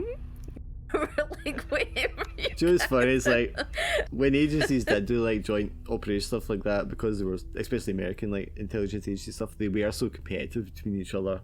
It was a very quid pro quo sort of relationship. Like, Well, I'm playing my character. come on. Come on. No. That's what you're supposed to be doing. But you know, you're the lead at this stage. I'm just the support officer, so I Did know we about find the anything notepad. else?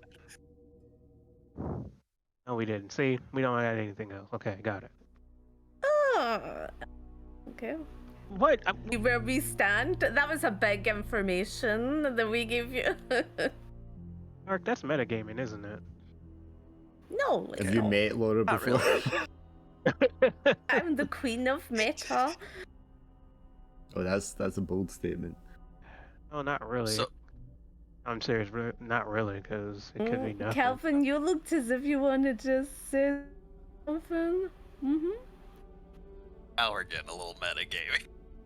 Yeah.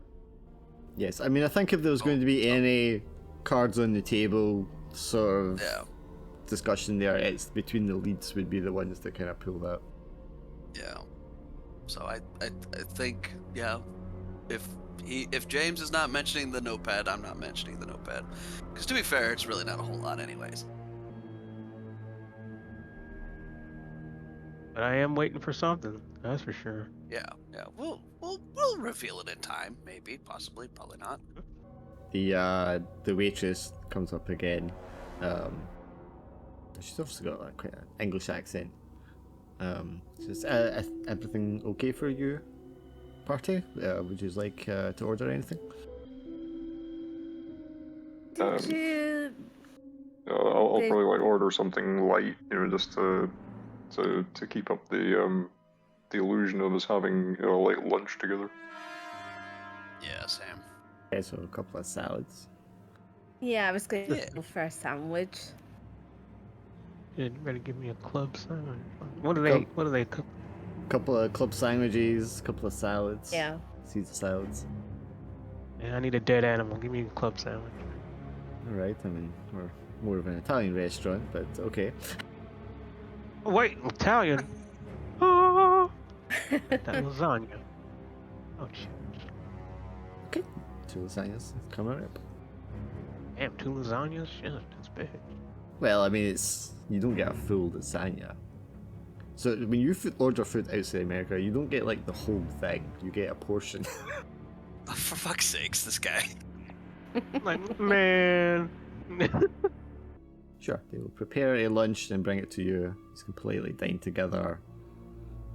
Yeah. But you can continue doing this little barter of information if you like, or you can decide on your next course of action.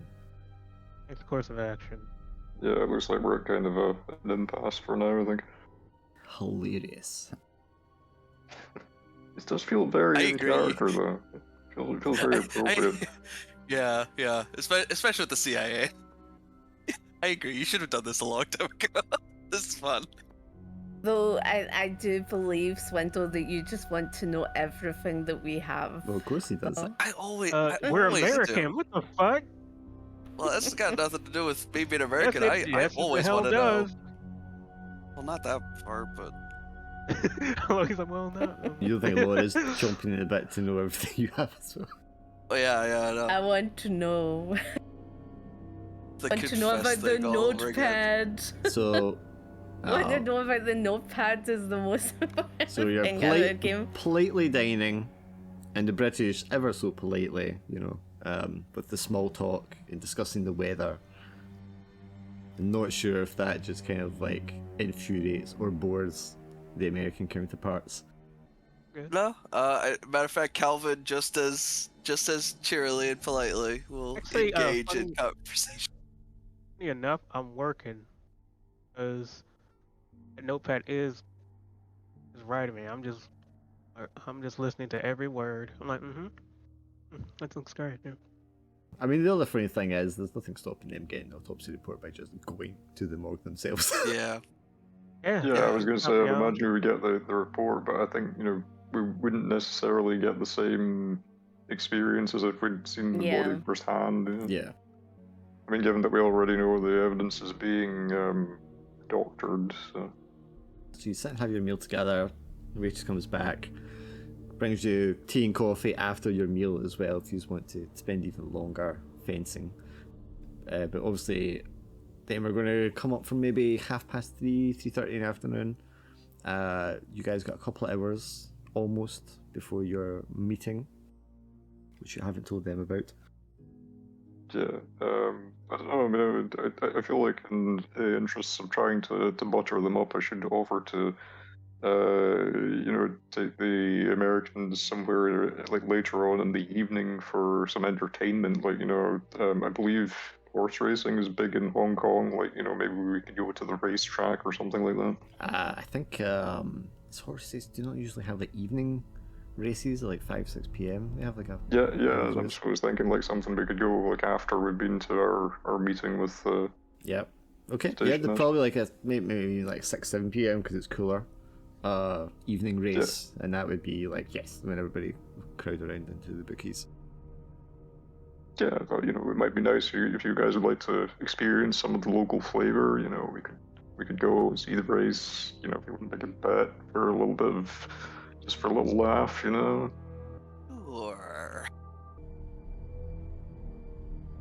James, I think the British are trying to kill us. No, they're not. They're harmless. They don't even have a gun. Me with 2 guns on me. I'm like, do I look like I need a gun? I get my cool pose. I just think of like, when you said you don't have a gun, I was just thinking of, that episode of Frasier when, they're doing this scene. Yeah. When they're doing the role play thing and it's like the Christmas. I see my picture. I just hear. That's what I hear. Honestly, I'm waiting for you to tell someone that because your last name is Corey, your middle name is Hard.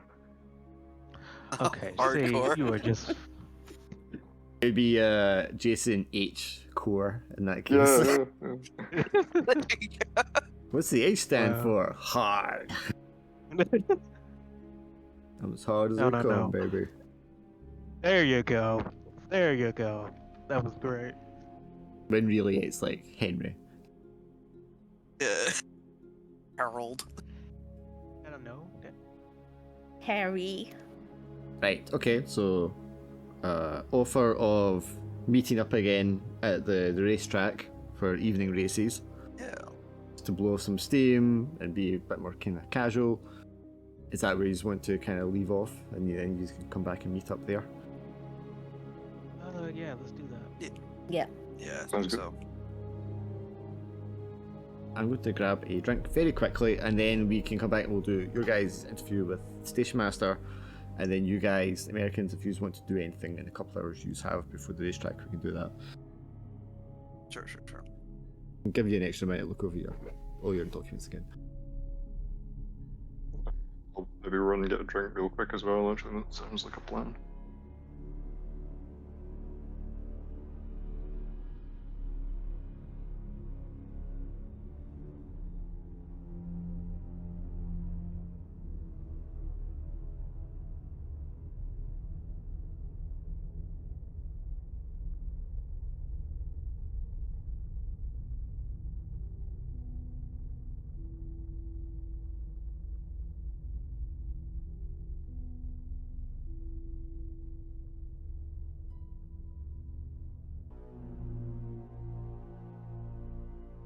I was thinking like the 4 of us should investigate the brothel together. Yeah, that actually sounds like a good idea. Yeah. I mean, it's in Kowloon, so that's gonna be a fun time. Yeah. The address for the brothel is actually not that far away, just south of Kowloon Walled City. Oh, Okay. okay, so it's not in it. Okay. Yeah. So I was thinking it's after we have close enough. Yeah, there's After no me- there's no actual like streets in Cthulhu World City. It's just a block. What are the questions we need to ask? Sorry, Laura, what do you want to say? I was just gonna say, like, after me and Mark go for that interview, we'll just like meet up with them and then head to Yeah, you the just go to the Brothel place. racetrack and then you can go from there. I'm not sure where the racetrack's situated in Hong Kong. What time is this though? Like 3:30 right now. You've got your meeting at 4:45. You're meeting at the racetrack at 7. And then if you're like watching the race, you probably leave there at like 8 PM or something. Okay, so I think we should go to the brothel, after the racetrack thing at night, because it's probably best to see how, who comes and goes, at night. If there's any familiar faces. So you reckon we want to stake the place out? Yes. What do you guys think? Yeah, I can stay. Are Yeah, we because- staking out? Sorry. I mean, We're if staking you're- out the brothel. After everything else, yes. Yeah. There's 2 racetracks, but the main racetrack is actually on Hong Kong Island, so you wouldn't even be going over to Kowloon for the racing.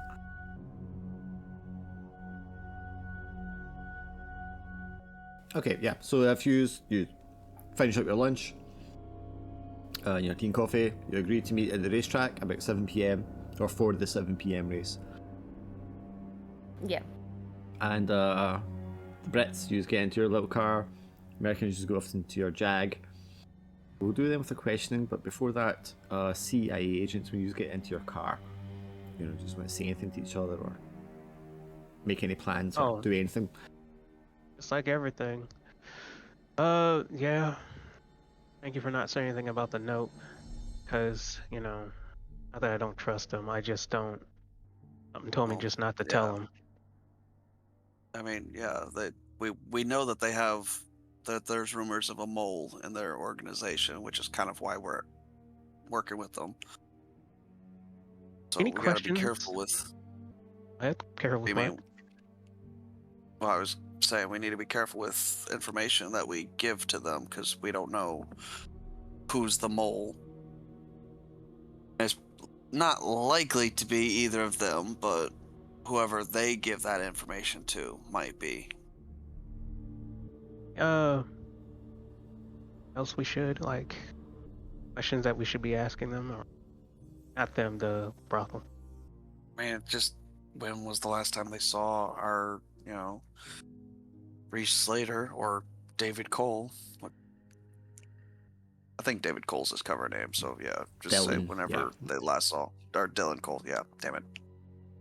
Also, as well, I mean, when you 2 guys get in your car, I mean, you just spoke to them. Do you feel like they're holding information from you? Do you feel like they've got more information that they're just not telling you? Side note, I did, then, I think they want to share everything, but I think they probably know that we're not sharing everything.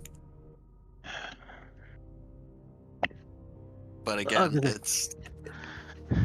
it's dangerous with the whole mole situation. Exactly. So all in all, it's nothing. Like, not do anything of harm. And like I said, once something comes up with a note, then I'll bring it up. Other than that, okay, back to questions.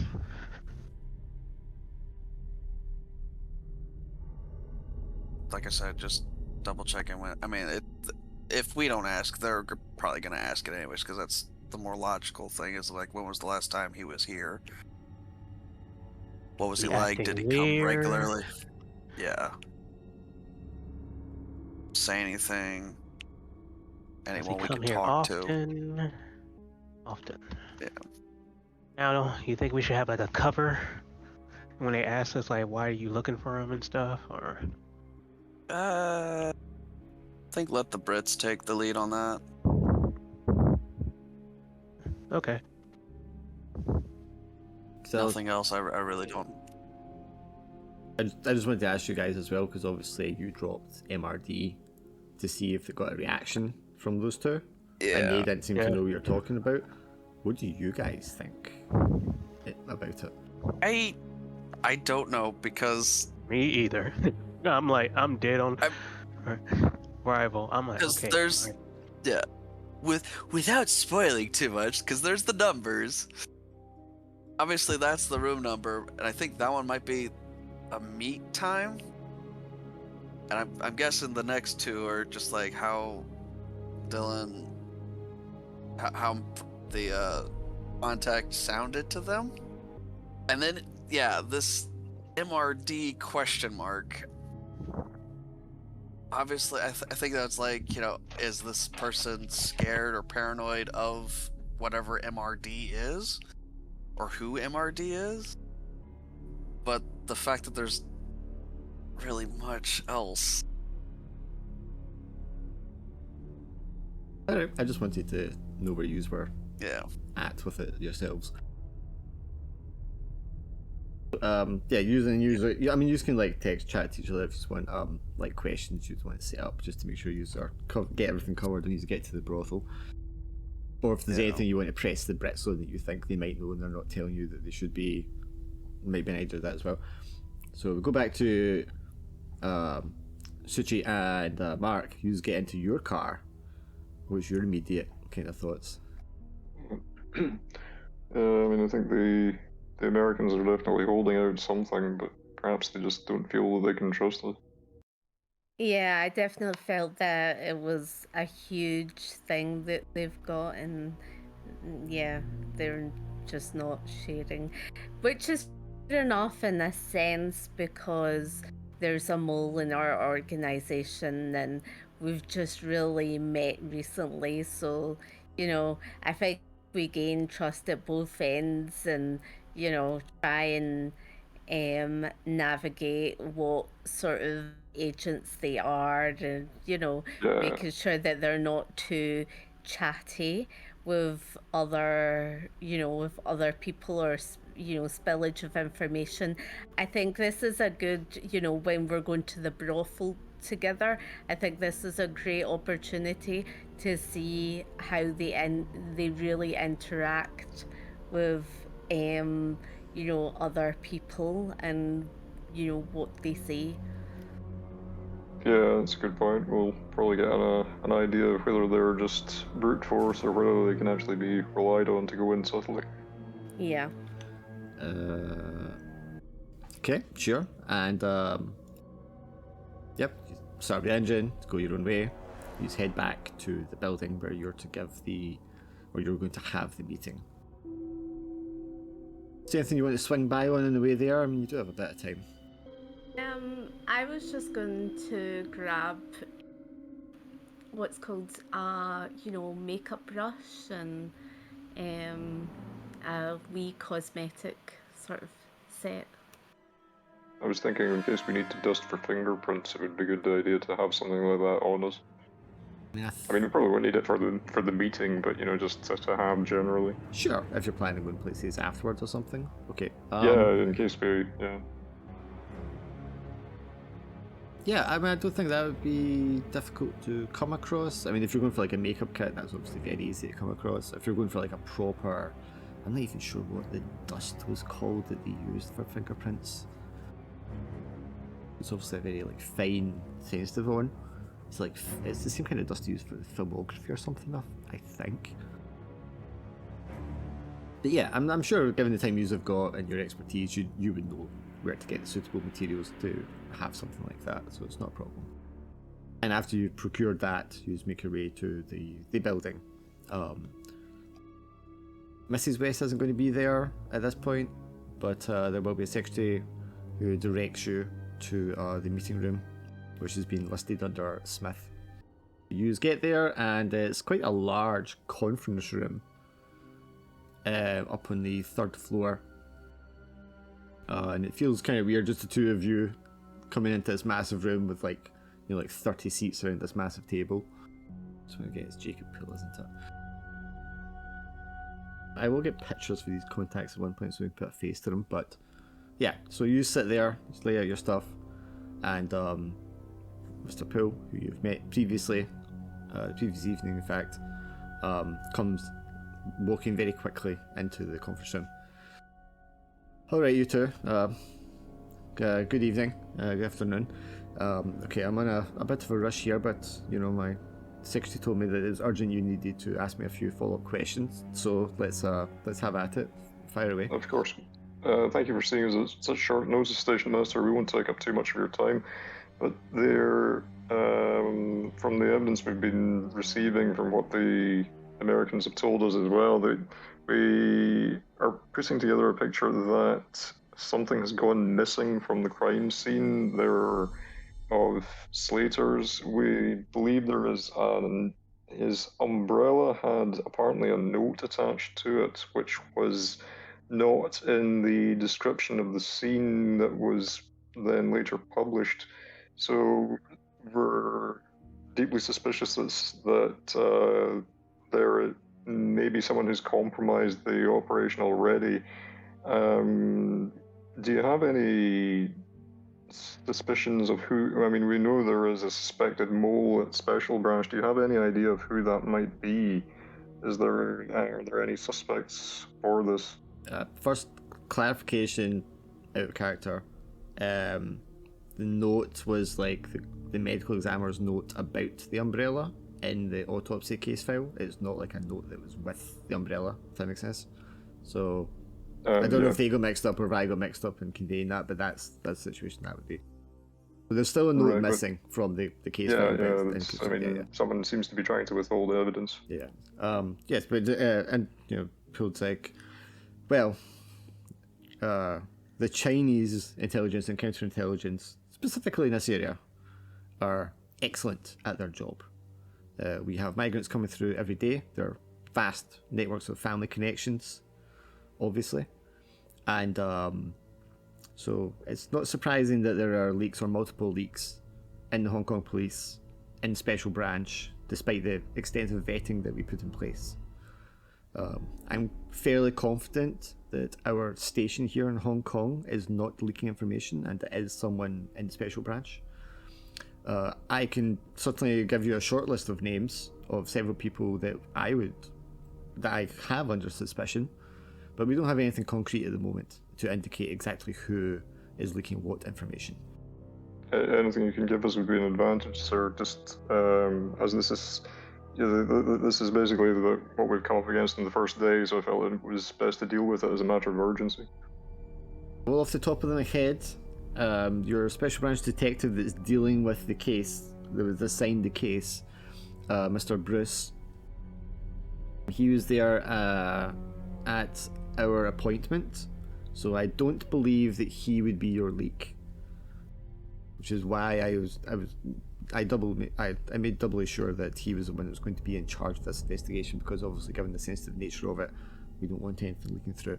However, if you're saying that something in the process and profiling of evidence at the scene is being mislaid, if it's not oversight or incompetence, which is always a possibility, I would not say it's impossible that the constable or indeed the detective from the regular Hong Kong police have a hand in that. Although actually obscuring evidence or destroying it would be a step further than what they normally go to. Normally this is just them leaking information to the press, to their intelligence agents and such. So, do you know anything about MRD? The Americans mentioned an MRD. They weren't giving us anything else of an indication of what the context of this was, but it seemed to be something of importance. Drums his fingers for a second.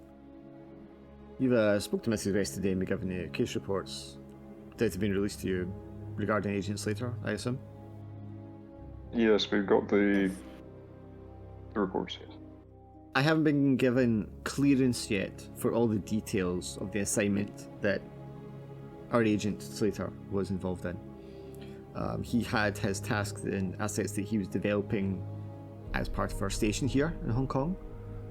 But I think I can tell you, because you are reporting to Control in London directly, that he was also under assignment from Control in London directly. I am not privy to the details of that assignment, that operation, or what information was passed between them, but I know it was happening. All I can say just now is anything that I'm able to release to you to give you context to Slater's operations and his state of mind and the competency or lack thereof as an agent that he has. I desire to do so. So, do you think that was the in relation to the MRD, the other assignment? Without being able to give you further context at the moment, I can't go into any more detail about that, but potentially, yes. So what does the MRD stand for? I wouldn't be allowed to discuss that information with you at the moment until I have express permission from Control. Who in Control can we speak to get that permission? Control is Control, as you well know. Yes. I think, unless you have anything else, Miss Sang, I think, does that cover everything for now? Just a moment. Mr. Ballard, obviously I'll be available at a later date to go into more details, potentially after you've had the chance to review more of the case reports that will be made available to you. Further question. Yes. And regarding the briefcase, can you tell us anything about that? Which briefcase? The briefcase that he was carrying with him? I'm not sure I'm certain what you're alluding to here. The briefcase Agent Slater had with him? Yes.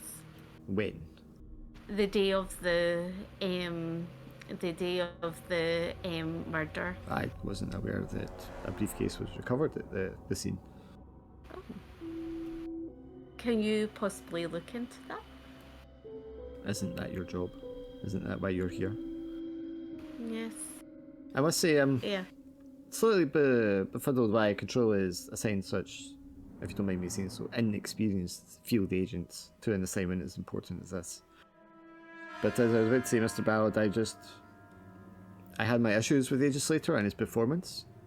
I'm not going to deny him the accolades he had from previous assignments, but I know that his time here in Hong Kong was neither productive nor satisfactory, and I made extensive complaints to HQ about this in an effort to have a more suitable and competent agent put in place. So it's not yes, I got that from the files, sir, yeah. Yes, it's not a surprise to me that things have ended as poorly as they have, and I'm not entirely pleased that this has been used as an excuse to poke holes in the running of my station here. So you've had a few altercations with him, yes? As the reports. I mean, as you can see from the reports that I know you've been given already, he was developing this asset, and Slater was utterly convinced that this was of utmost importance and instrumental in our future operations in the area, and I vehemently disagreed with that. In the course of the years that he's been working this asset, he's produced no actionable intelligence, nothing of worth, and to me he seems to be on a wild goose chase and spending a great deal of our budget in doing so. However, did he ever threaten you? No, not directly. Did you find him lacking from the start, sir, or is this only a more recent development? I would say over the course of his development of his asset, he became preoccupied with it to a singular extent, and he was excluding other potential leads and operations that were on offer to him. So as time developed, it became more and more apparent that he was distracted and unproductive, which was not what I was led to believe it would be like at the beginning. He came from West Germany with high accolades and praise, Control obviously had a great deal of confidence in him, and because of Control's support and confidence in him, he continued to pursue his activities here in Hong Kong despite my protestations. He looks at his watch. Right, well, I'm sorry that I can't give you any more of my time just now. We will certainly schedule a more detailed interview at some point. Of course. Thank you for seeing us, sir. And if you would, Yes, I mean, you're not obligated to it at all, of course. But if there's any useful information you can feed the station in our pursuit or disclosure of this case, that would also be helpful. Of course, we'll maintain regular contact, sir. Excellent. I know you need to answer Control directly and not ourselves, but the more information we can share between us, the more productive both of our operations can be.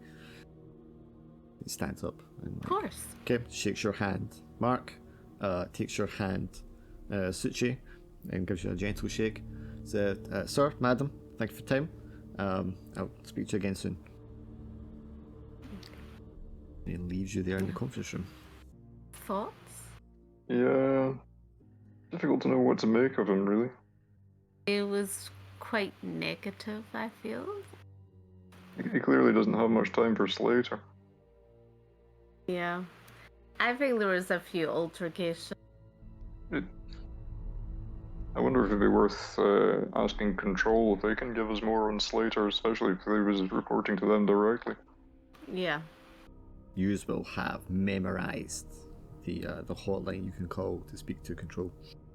Mm-hmm. You wouldn't do it from this building, obviously. Oh, obviously not. No. You'd have to do it.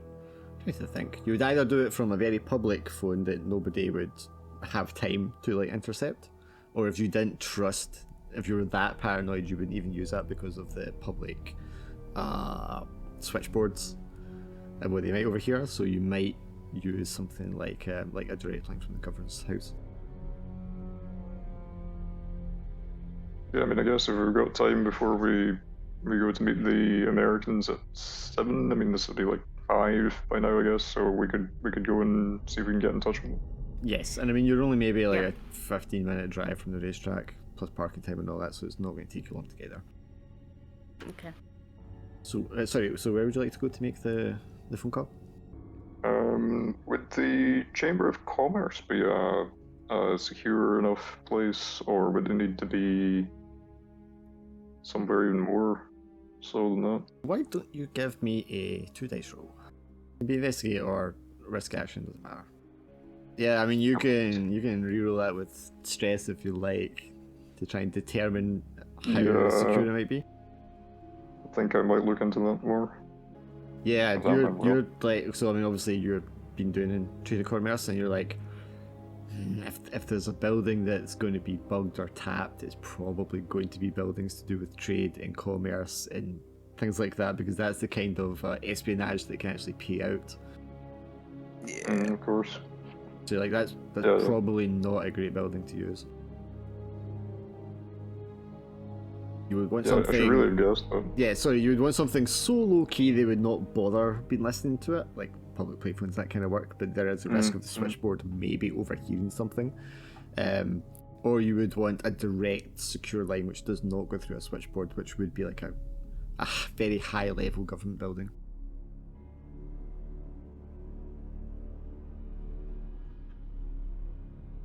So I'll have a look at the contacts one.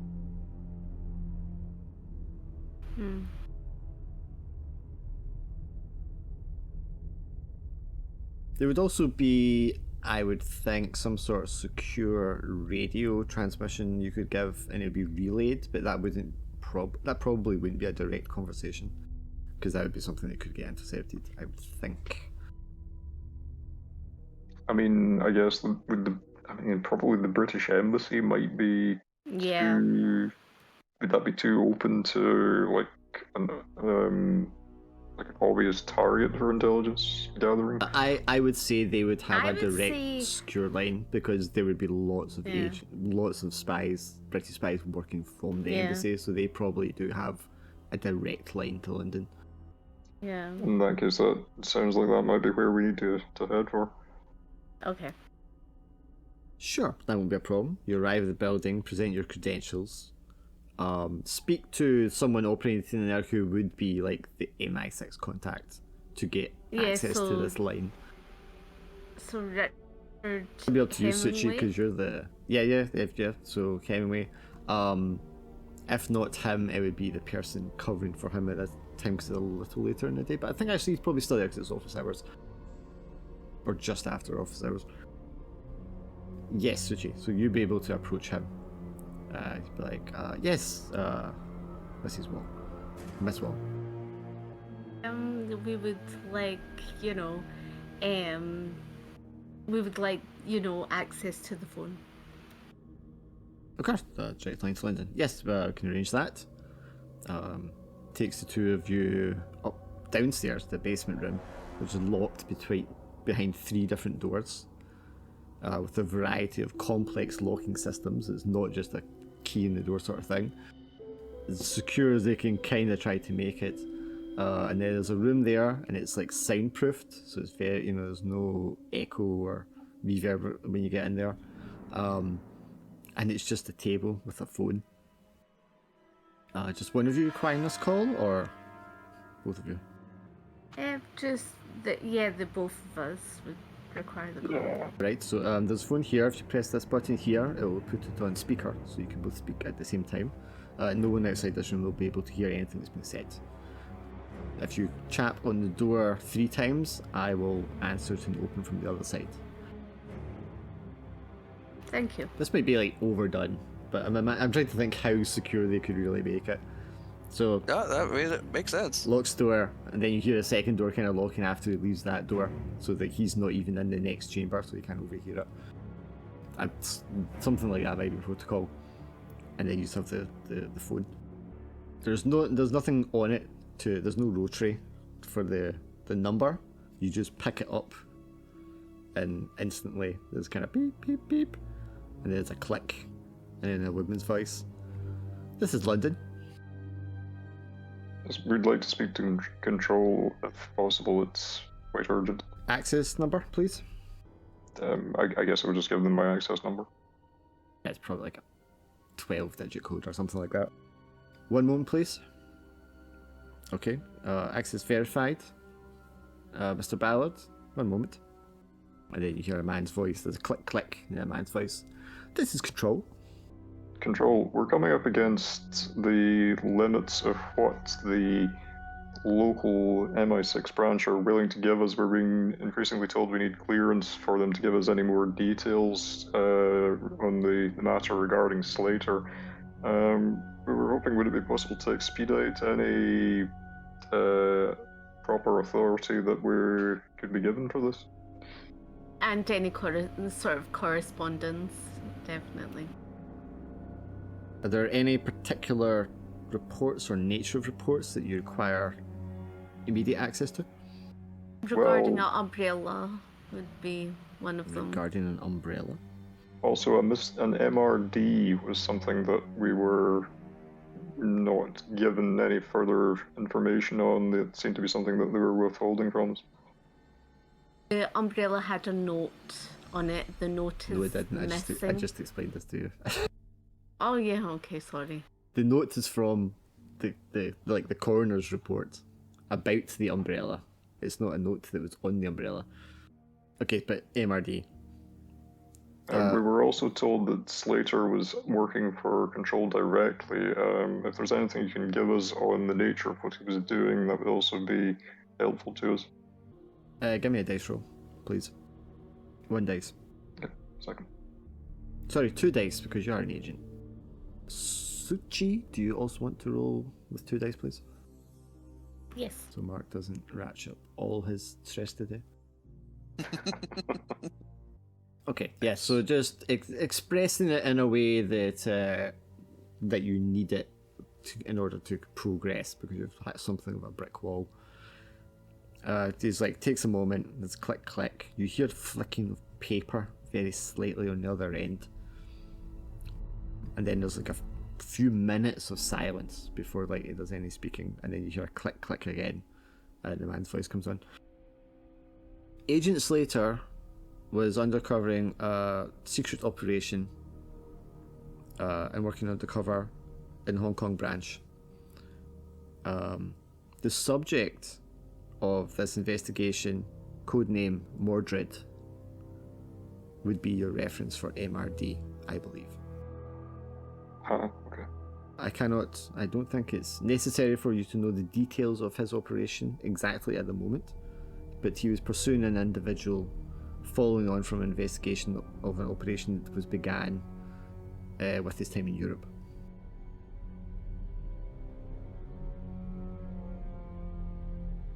Have you uncovered any information yet as to the identity of the Horseman? We don't have anything concrete as yet, sir, no. And how are your American allies?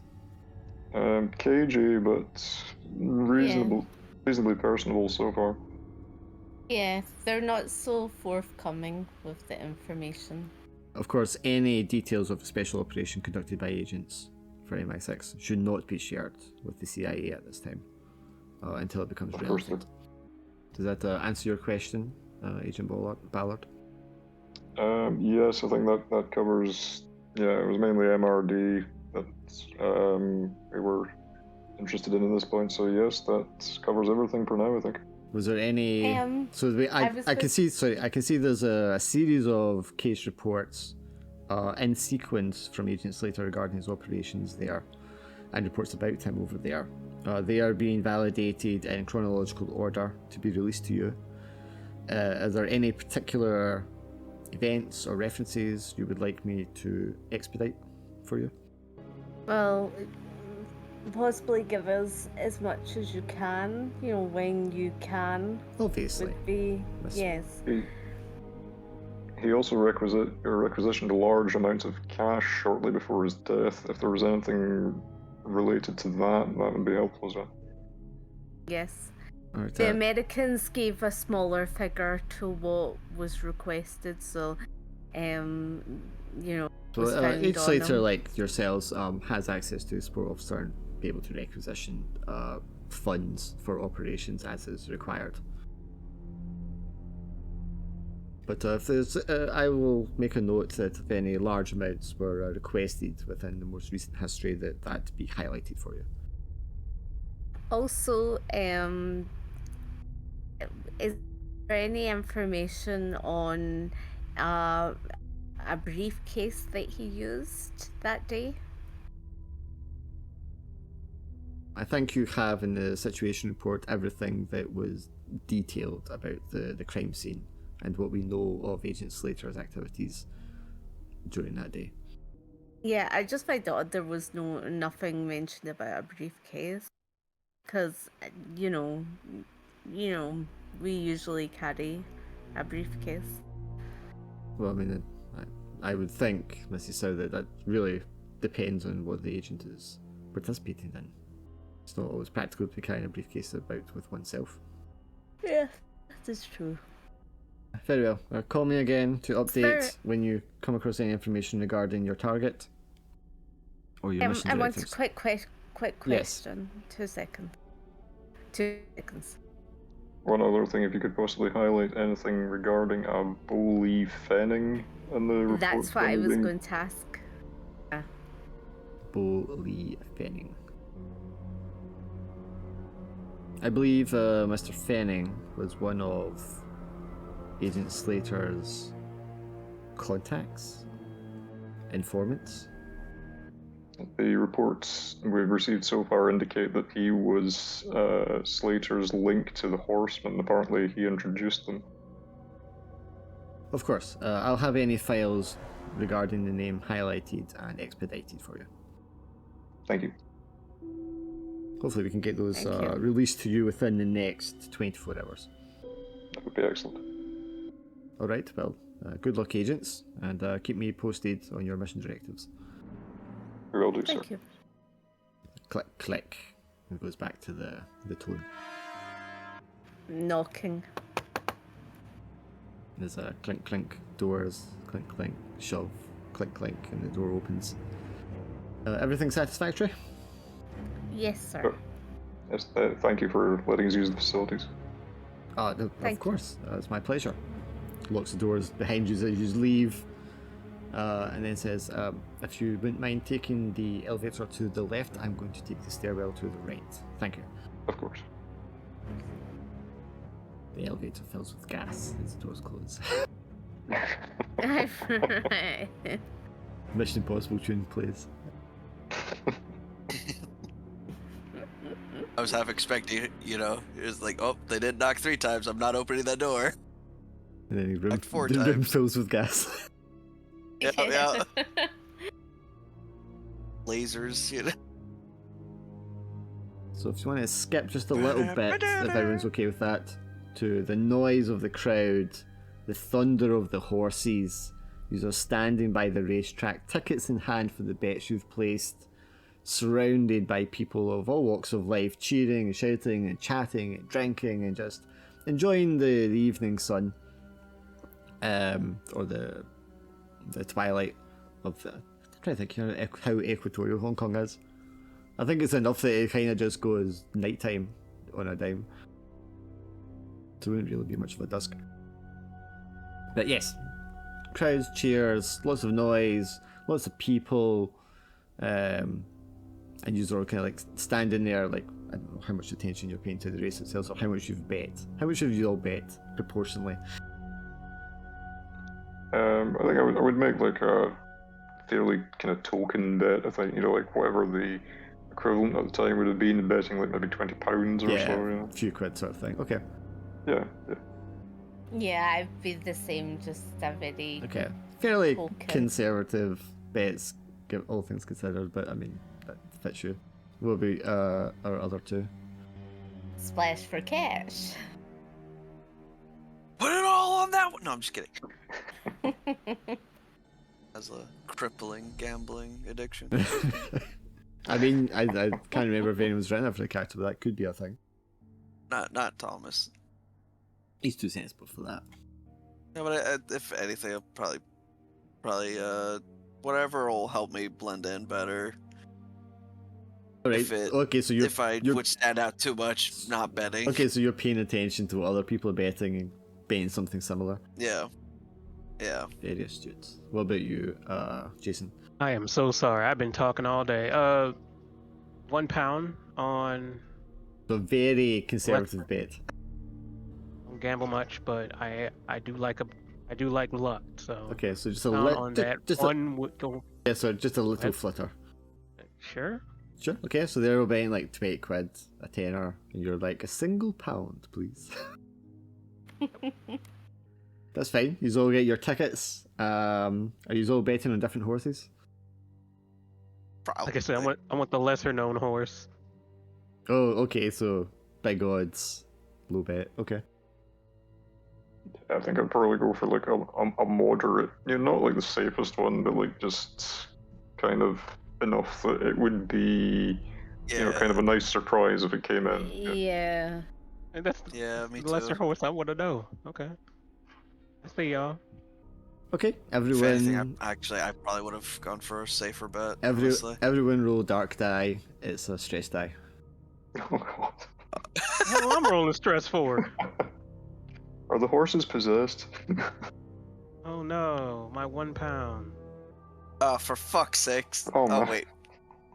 I love it. I thought it jumped from 1 to 3. I was really confused.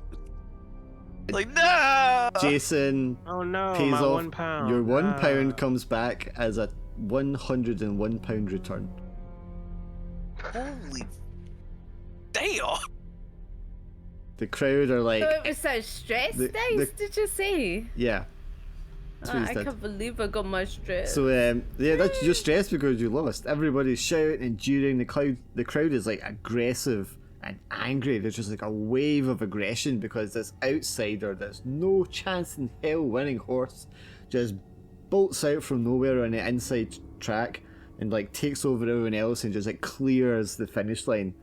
And Jason, quite possibly, you're the only person in this entire racetrack to make that bet.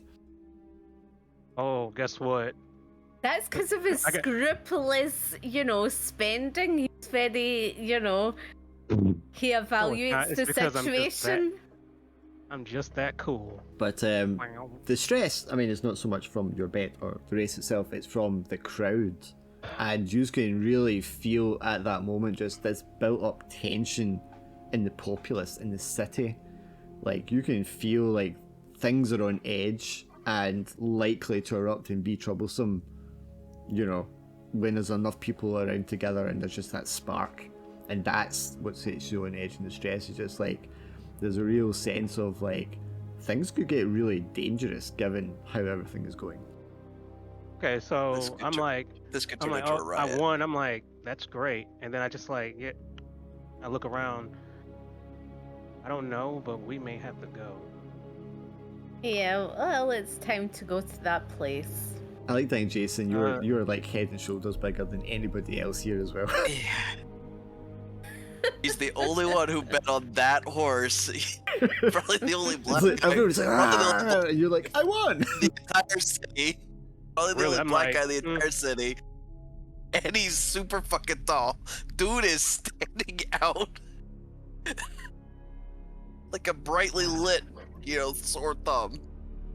Well, time to get corny on you guys. I always bet on black. Oh, jeez. Told you.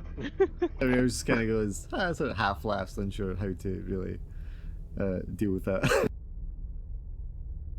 Given everything else, you make your way with Jason, collect your winnings, and the lassie. Go collect my winnings, and okay, time to do something even more smoother.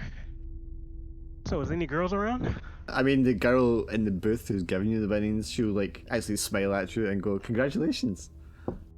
I think you might be our only winner." I give her some. Oh, thank you.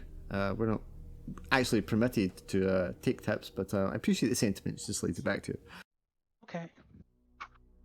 You just get these daggers, eyes, looks at you as you're like walking back away from the booth. Do I see that? Yeah, people all over just throwing you dirty looks. Oh, and I just shrug my shoulders.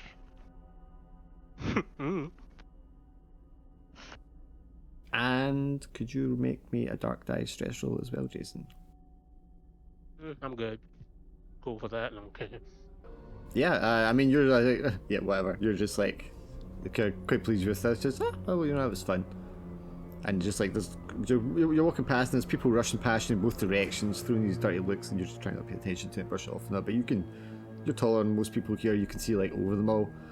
And then just at the side off to the right, a distance away from you, there's a person, tall, like strangely tall. Like they look like touching the roof of the overhang that's like over that section, over the seating and stuff. They look as if they're reaching right up and like their head could touch it, but it's not. I mean, they're physically not that tall. You could just like, your eyes lock, and it just feels like this person's eyes are just like bright white and burning into you, and there's just like a blink of your eyes, and then they're disappeared into the crowd. Ooh, spooky. But something about that is, it sends a shiver down your spine. It doesn't feel right. What, he was just a black figure, or like a black trench coat? I mean, you have a mental impression rather than an actual image of this tall, dark figure, maybe with like the collar up, like in one of those old movies with the hat and everything, but just all in shadow and black and white eyes. Oh, wow. And then just not. Shadow. Then you meet up with everyone else, and you just look at the time. He's obviously thinking about, now that it's dark, maybe it's time to check out this brothel. Hey, wait, where were they? I'm gonna go get the winnings. Probably still at the side of the racetrack if you were away getting your winnings. I mean, it's up to you guys. Yeah. Everyone okay All right, to go on a little bit longer? Because I want to do the brothel scene as well. Yeah, Go to the brothel. I got enough money. Oh, God. Hey, I got enough for everyone, guys. Don't worry about it. It's a short drive to the area. I didn't look at the exact distance, but it lies a little ways south of the walled city itself. This is I'm assuming at this time, because it's all different now, I'm assuming at the time this is all like low income area.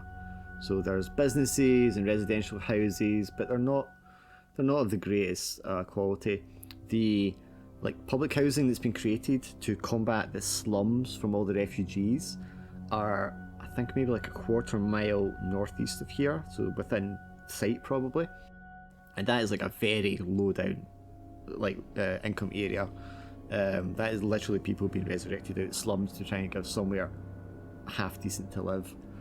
These big, massive, complex buildings of cheap apartments.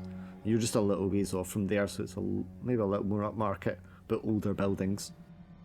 So they're like more pushed together and are not as modern, and you know the fire safety regulations aren't up to code and things like that.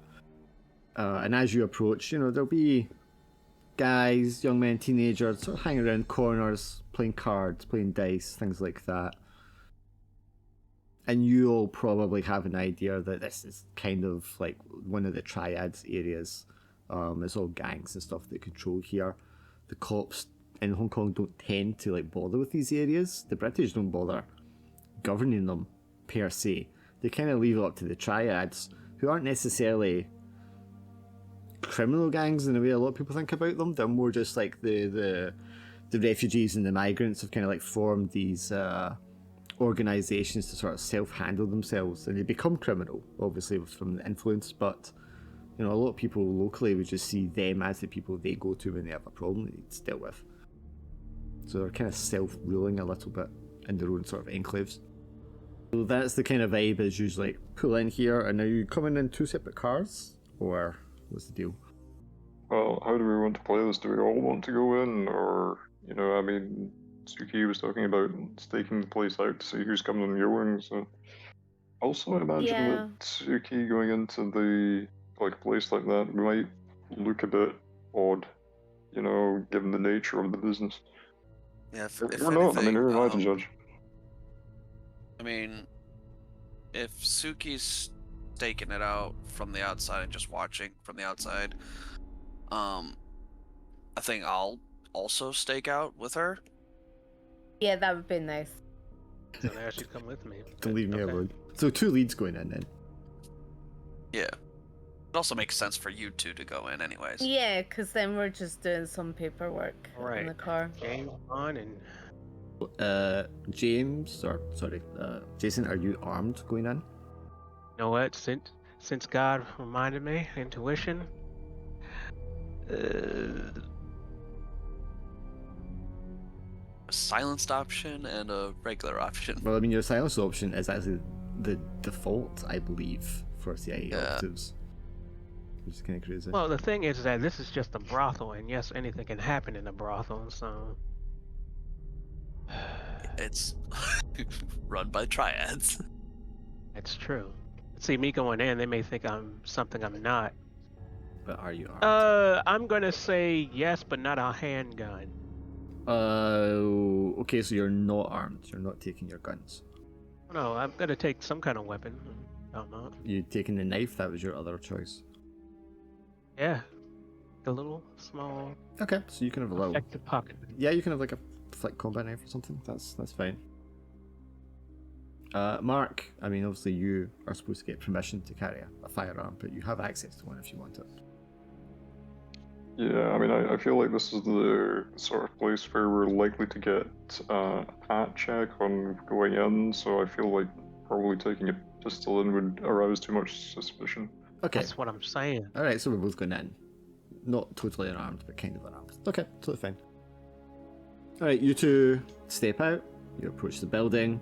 There's just like a doorway with stairs immediately behind it. It's like a 3-story building. You can see like the telephone wires or electricity cables or whatever coming like out of the building and like linking to other buildings across the street, stuff like that. There's a small group of guys hanging around the bottom of the stairwell and they're playing like dice. Chinese guys, not wearing any kind of particular clothing, just like fashionable items of the time. Quite young guys, I mean they can't be more than 20 years old, the oldest of them. And they're excitedly just kind of rolling dice, and they don't pay much attention. Like they clock you, they notice you as you're approaching, and watch you, but they're not like being obvious about it or too obvious about it. As you get close to the front door of the building, one of the older ones will turn around and be more obviously taking notice and approaching you. Hey, my friends, you looking for a good time? Yeah, my buddy here just won big on the horses. We're looking to celebrate. Ah, great. We've got all kind of girls. This and here. And That's cool. Points you into the building. You immediately looking in, there's a kind of yellowed light bulb inside. And there's like a little room with sofa chairs. And there's like, not an old woman, but a woman maybe in her like late 40s, early 50s, but she looks very aged and wrinkly, like she's been out in the sun a lot. Chinese woman. Her hair's kind of greying, but not that grey. And she's wearing a almost transparent, but many layers, sort of like green and gold dress. She just every makeup on, and she smiles as you both approach, and you can smell like the incense and the slight smell of like sweat on the inside of the building as you approach. Ah, hello, gentlemen. Are you looking for someone for companionship this evening? She has a very thick Chinese accent. Yes. What do you... We see your girls. Yes, is there anything you're looking for? Sure, that's why I want to see them all. The American, yes? Is there many girls that you would like? And she like snaps her fingers, and a girl pokes her head out, and they speak very quickly in Chinese. Mark, you're going to be able to hear what she's saying to her, and she's just like barking at her to get out a bunch of names. And 8 girls come out, and they are practically girls. I mean, cannot be older than 18 years old each. Dressed very fine clothing. They're dressed very, very well and very attractive looking. Okay, so here's what I'm going to do. I'm going to say this out loud to Mark. And Mark, I want you to pay attention to them. Ready? Gotcha. Alright. Well, I'm looking up like, oh, very wonderful. Man, I don't know. What did Dylan want? What did Dylan, Yeah, he seemed like he knew a lot about this place. Yeah, should we ask, like, who was his favorite? Yeah, Dylan Cole's a friend of mine. He's come here all the time. What would he prefer? The older one still with a smile on her face. She's like, Dylan? I don't know Dylan. Oh, he told us he came here all the time. That's strange. Yeah. Kind of heavyset guy, European. Oh, I don't know about a customer. Do you see a girl you like? By the way, the girls, do they react? You can give me a dice roll. Alright, help me out on this, Mark. Mark, you can give me a 2 dice roll because you have analytical psychology. Yeah, I was going to say, do I get this? That's why I asked him to look. Yeah. Alright, 2 dice? One for you, Jason, because you're just looking, but he's got the extra dice because of the thing. Ooh. Yeah, I mean, you look, Jason, and you're like, I mean, they look kind of nervous anyway. It's, and the other woman's talking to you, and you can't really tell at a glance.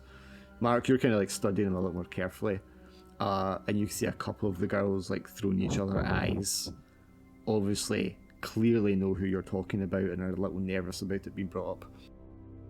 Which ones? Well, ask Mark. Yeah, on the left, not center, not far left, but sort of center left. 2 girls look very similar. One's in a yellow dress, one's in a kind of red and yellow outfit. Yeah, I picked the ones that I reacted. Was it like 2 girls or? Yes, yeah, 2 girls. I'll take these 2. How you ladies doing? Ah, good choice. And she like barks at them in Chinese. And the rest of the girls like get waved away, go into the other back room. And then the woman approaches you and starts to discuss terms with you, what you're allowed to do, what you're not allowed to do, how much these services will cost. Yeah, are they both here? Yes, they'll both be standing there just waiting to do as they're told. Okay, what I need information. Well, you're still standing there with the older woman who's like discussing terms with you because you need to pay her up front for whatever. Oh, you're her wanting. terms. Okay, I go. All right, how much you want? Shit. Well, she'll tell you depending on what you want, how long you want. That's how much you pay, and you pay up front. Maybe a few hours. Look at Mark. Like I'm just like, how long? I'm like looking at you, Mark. I'm like, how long? I was just thinking a few hours. Yeah, that's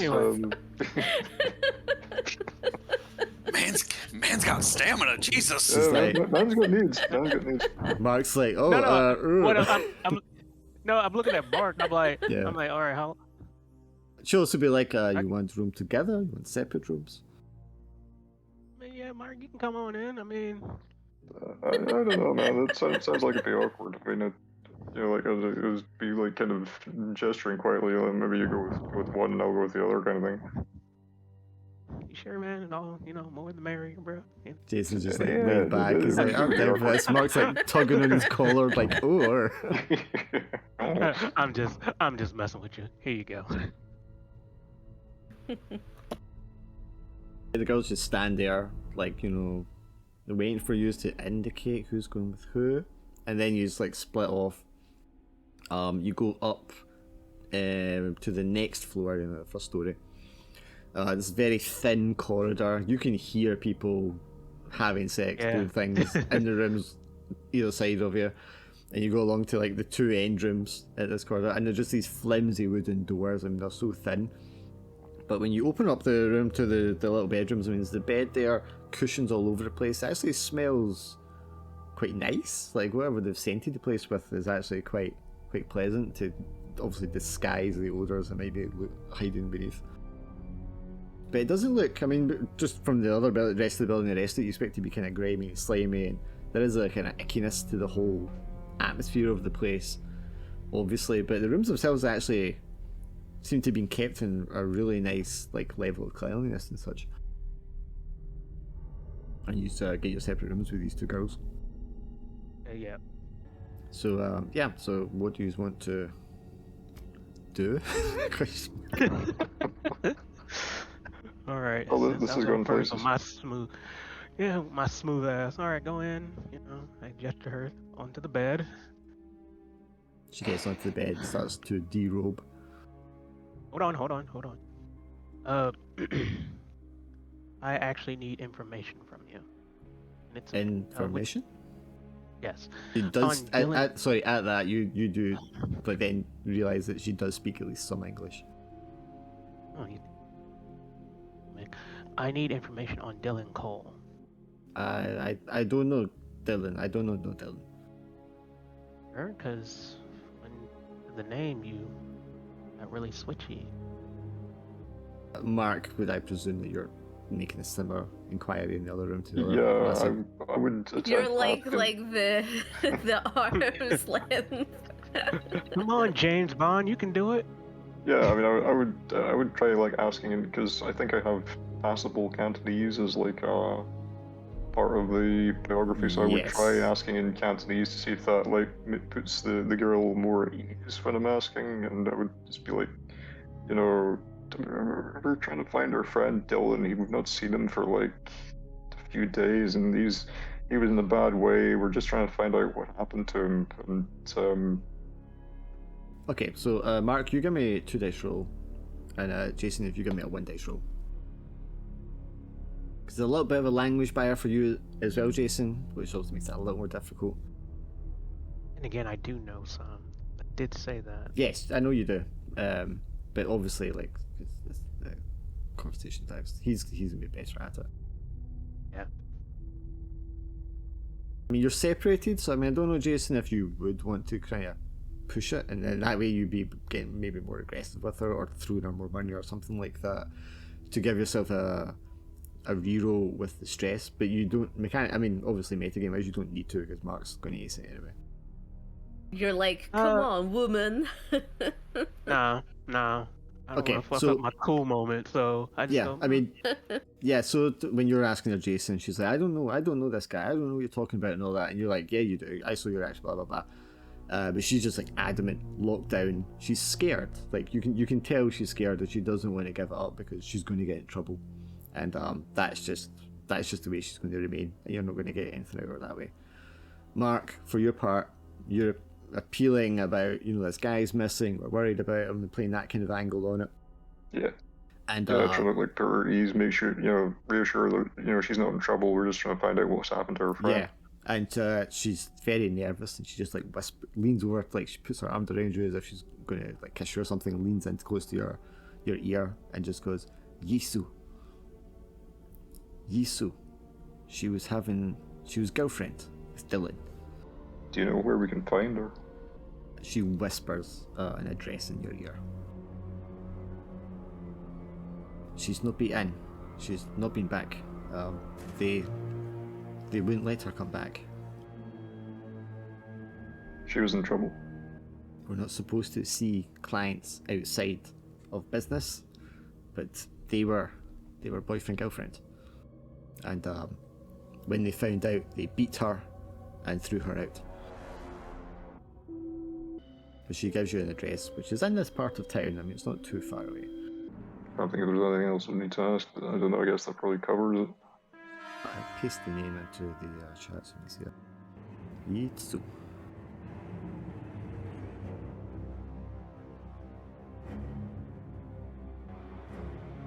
Okay, thanks for helping us. I'll give her the equivalent of like maybe 50 quid or something. She just like nods, like, appreciative. She's like, thank you. She's like, it makes the sign of quiet. She's like, you can't tell anyone. I get into lots of trouble. Yeah, I didn't get it from you. It's fine. You take care, okay? She just nods, and she just indicates that she's worried about her friend, and what might have happened to her. So you get the impression that that's why she's getting the information more so than your friend. Yeah, makes sense. How long do you want to wait before he's come out? What, me? Yeah. You paid for it quite a bit of time, I imagine. How many time you want? Well, I mean, you can just exit whatever thing you think is like suitable, to make it appear like anything's happened. Or if you want, I mean, you paid for the service, you can. Okay, have the so service. here's the thing. You said that she's really scared and all that. Yes. Okay, so I get up and I, take her hand and like give her some money. I'm like, it's okay, okay. Trying to figure things out. Have a good night. And then as you're leaving, she like tugs on you, and she's like, you don't want to. What you paid for? Interested? Completely up to you, gentlemen. Well, how did she look when I said that? I mean, she's in here getting made to do what she's getting made to do regardless, so it's neither here nor there. She's like gonna be zoned out anyway. You two in the car, Suki and Tom, so you like sat there awkwardly for at least half an hour, probably longer than that. You see them go into the building, and do you just want to have a conversation at all? Maybe. Suki do you mind if I smoke? Suki grabs Tom, smacks his head against the glass. She's like, what do you know? Ah, shit. No, but he's the same. He's like, give me the information. A moment of like silence, you look at each other, and you both just like grab each other's files. Immediately pull a gun on her. Shit. Oh, damn it. Well, my turns are over. Alright, you pull out a cigarette, Tom. I just start smoking. Blow it out the window. I'm not trying to be an asshole. Do we see anything like, that looks out of place? You go into the building, the guys are hanging about outside, a guy comes out of the building a short while after them, and then a little while later another couple of guys go into the building. I mean, it's a coming and going of the business you would expect. But no, nothing suspicious. I mean, do you want to give me a dice roll? It's okay, you can roll 2 dice if you want to like pay extra attention to the surroundings. Okay. It's a particular thing I want to leave off on, so yeah. There are guys watching the building, hanging around different street corners, maybe a window across the street sort of thing. But you're guessing they're all also like triad members or people involved with this brothel. You know what I mean? And they're keeping an eye on the place the way that an organisation would keep an eye on its business. Do I hear anything that sounds, because... Do I hear anything because I'm fluent? I mean, you pick up maybe conversations of people walking past. You maybe hear some of the guys yelling to each other in Chinese now and again, but they're just kind of like regular, like checking signals, just like, see anything? No, what's up? Or be good? Yeah, we're good. That kind of thing. So there's nothing really out of the ordinary that you wouldn't expect, given the area you're in and the business that's going on. Definitely no like spy guys, like keeping an eye on you or following you or anything like that. And then after the requisite amount of time, if you guys in the car don't really want to cover anything, they'll come out of the brothel. Thomas will eventually break the silence and just... So what do you think about this Hao-Chin thing? Still very early in the investigation. No, but you gotta have some theories. It seems kind of a strange thing to scrawl on a mirror. I think he may have, been a little bit erratic. Yeah, that's the thing, though. I'm not so sure it was Reese that wrote it on the mirror. Just looking at the evidence, I think there really was a third person in that room. And I think that third person might have been the Red Horseman. The note on the umbrella was nothing. Well, the umbrella, the note on the umbrella was just examining the blood. I mean, but Yeah. But I don't think Reese had anything to do with that. I think that was the third person. I think Reese met with the Red Horseman, and somebody else came in. Maybe someone after the Red Horseman. Because there was no blood in the bathroom, which means that if there was a third person, they weren't killed in that bathroom. I think they were taken. And I think our sign of struggle was that mark in the ceiling. I think Red Horseman was in the bathroom when Reese was killed. Tried to defend themselves with the umbrella and was taken. Yeah, that is a possibility. But why write ouching in that mirror? Yeah, it's very odd. I think it could be anything, but we did find out earlier that your MRD stands for Mordred. Did you know? No, I did not. What's Mordred? We don't know. Just a word that we were given that it stands for.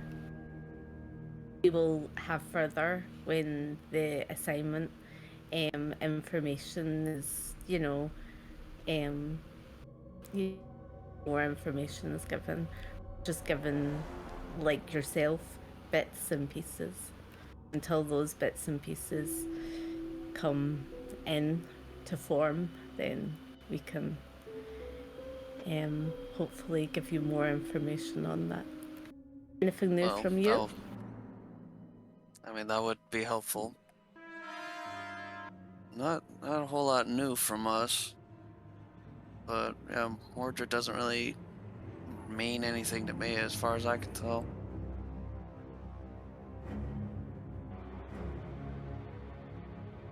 Yeah, so it's a little while your guys will come out of the brothel. Jason, looking as cool as ever, and Mark comes out looking very dishevelled and kind of blushing and sweaty. His tie's a little undone, his shirt's a little ruffled. And cigarette Had a hanging lot from of the mouth. fun. Are you okay, Mark? Yeah, I'll be alright. Just need a little lie down. But one of the I forgot to guys, ask, what'd you find out? So, once we're away from the place of business, yeah. So, we had paid we've got a name and an address. Apparently, our boy Slater had a girlfriend.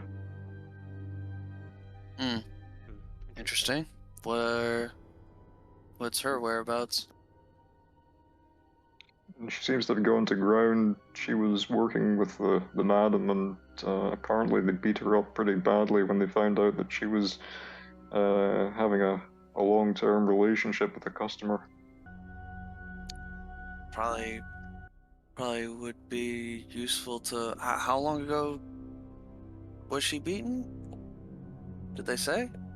And they didn't go into details. That was all they could give me. But yeah, she's not been seen since. Apparently, I think probably the best thing we could do is go and check out the address as soon as possible.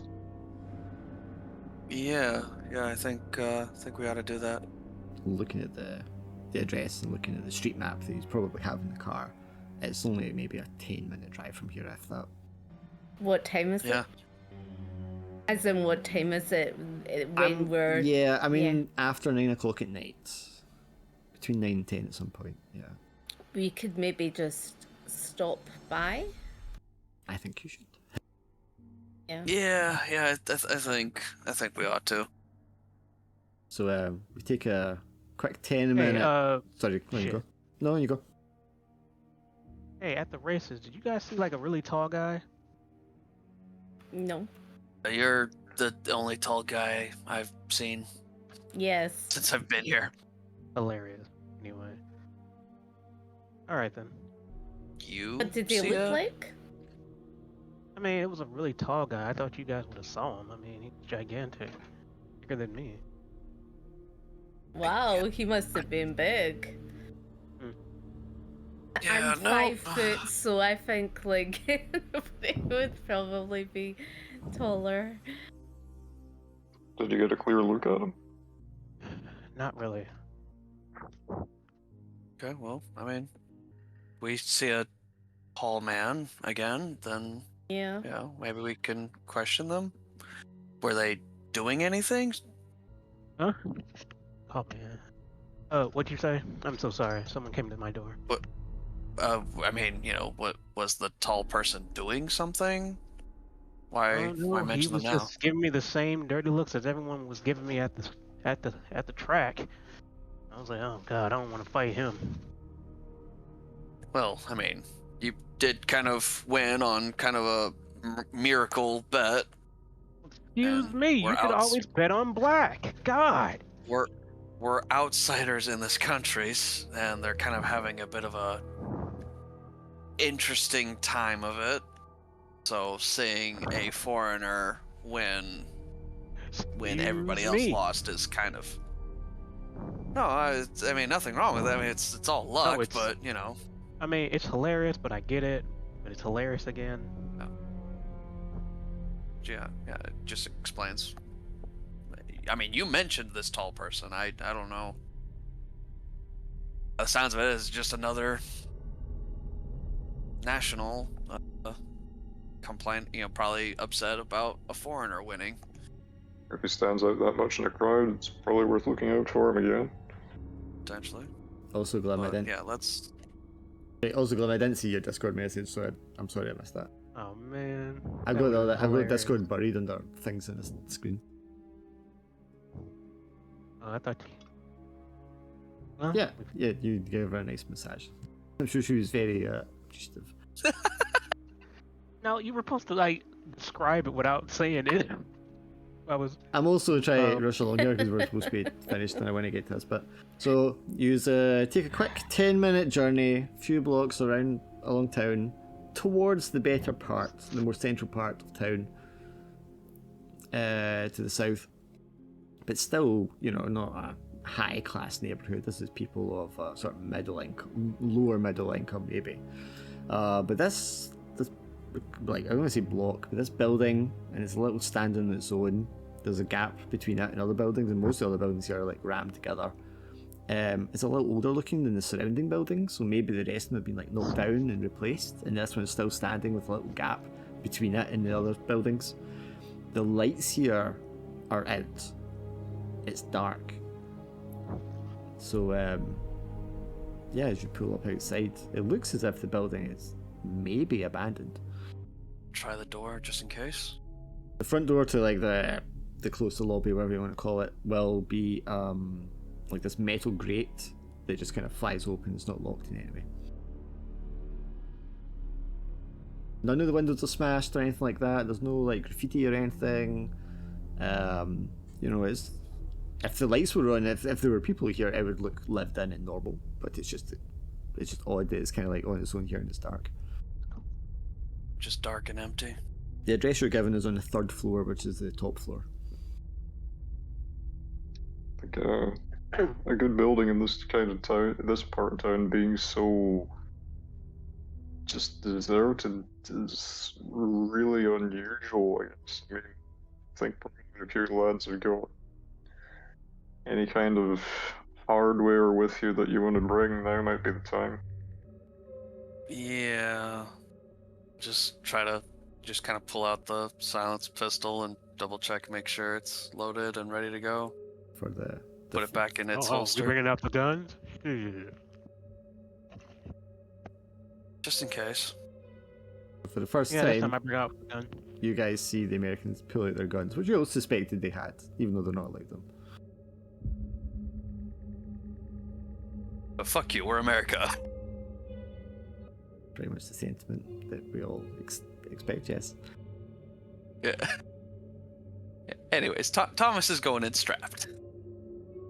You just take a moment, like, check your gun, that you've got it, and then, so that they see it, that you've got it, and then you go in.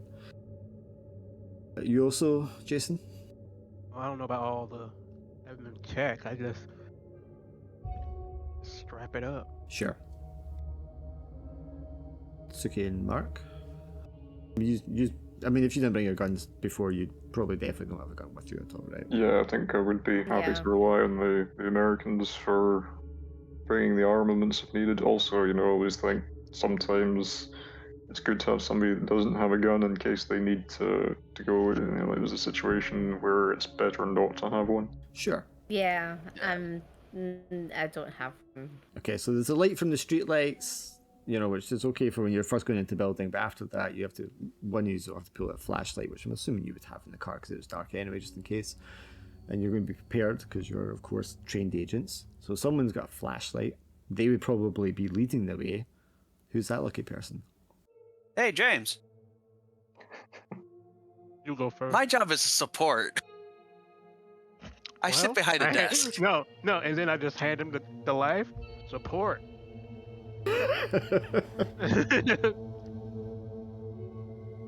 Yep. Oh no, I support. I requisition. Can't do that if I'm dead. Oh, please support us to go in front of us and have the light. I'll support from behind. I got you. I mean, I think probably the diplomatic way to do this is if we as the leads go first together. Yeah, there you go. So, I can hold the light if you want to, keep your hand on your I was gonna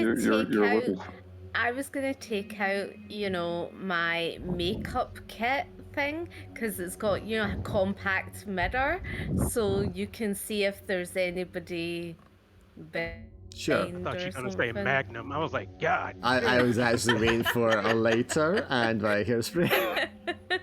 No, it's not. It was just my well, it's not the mirror. You can see if there's. You take out your mirror and you offer it to Mark and say, "Here, take this for seeing around the corners."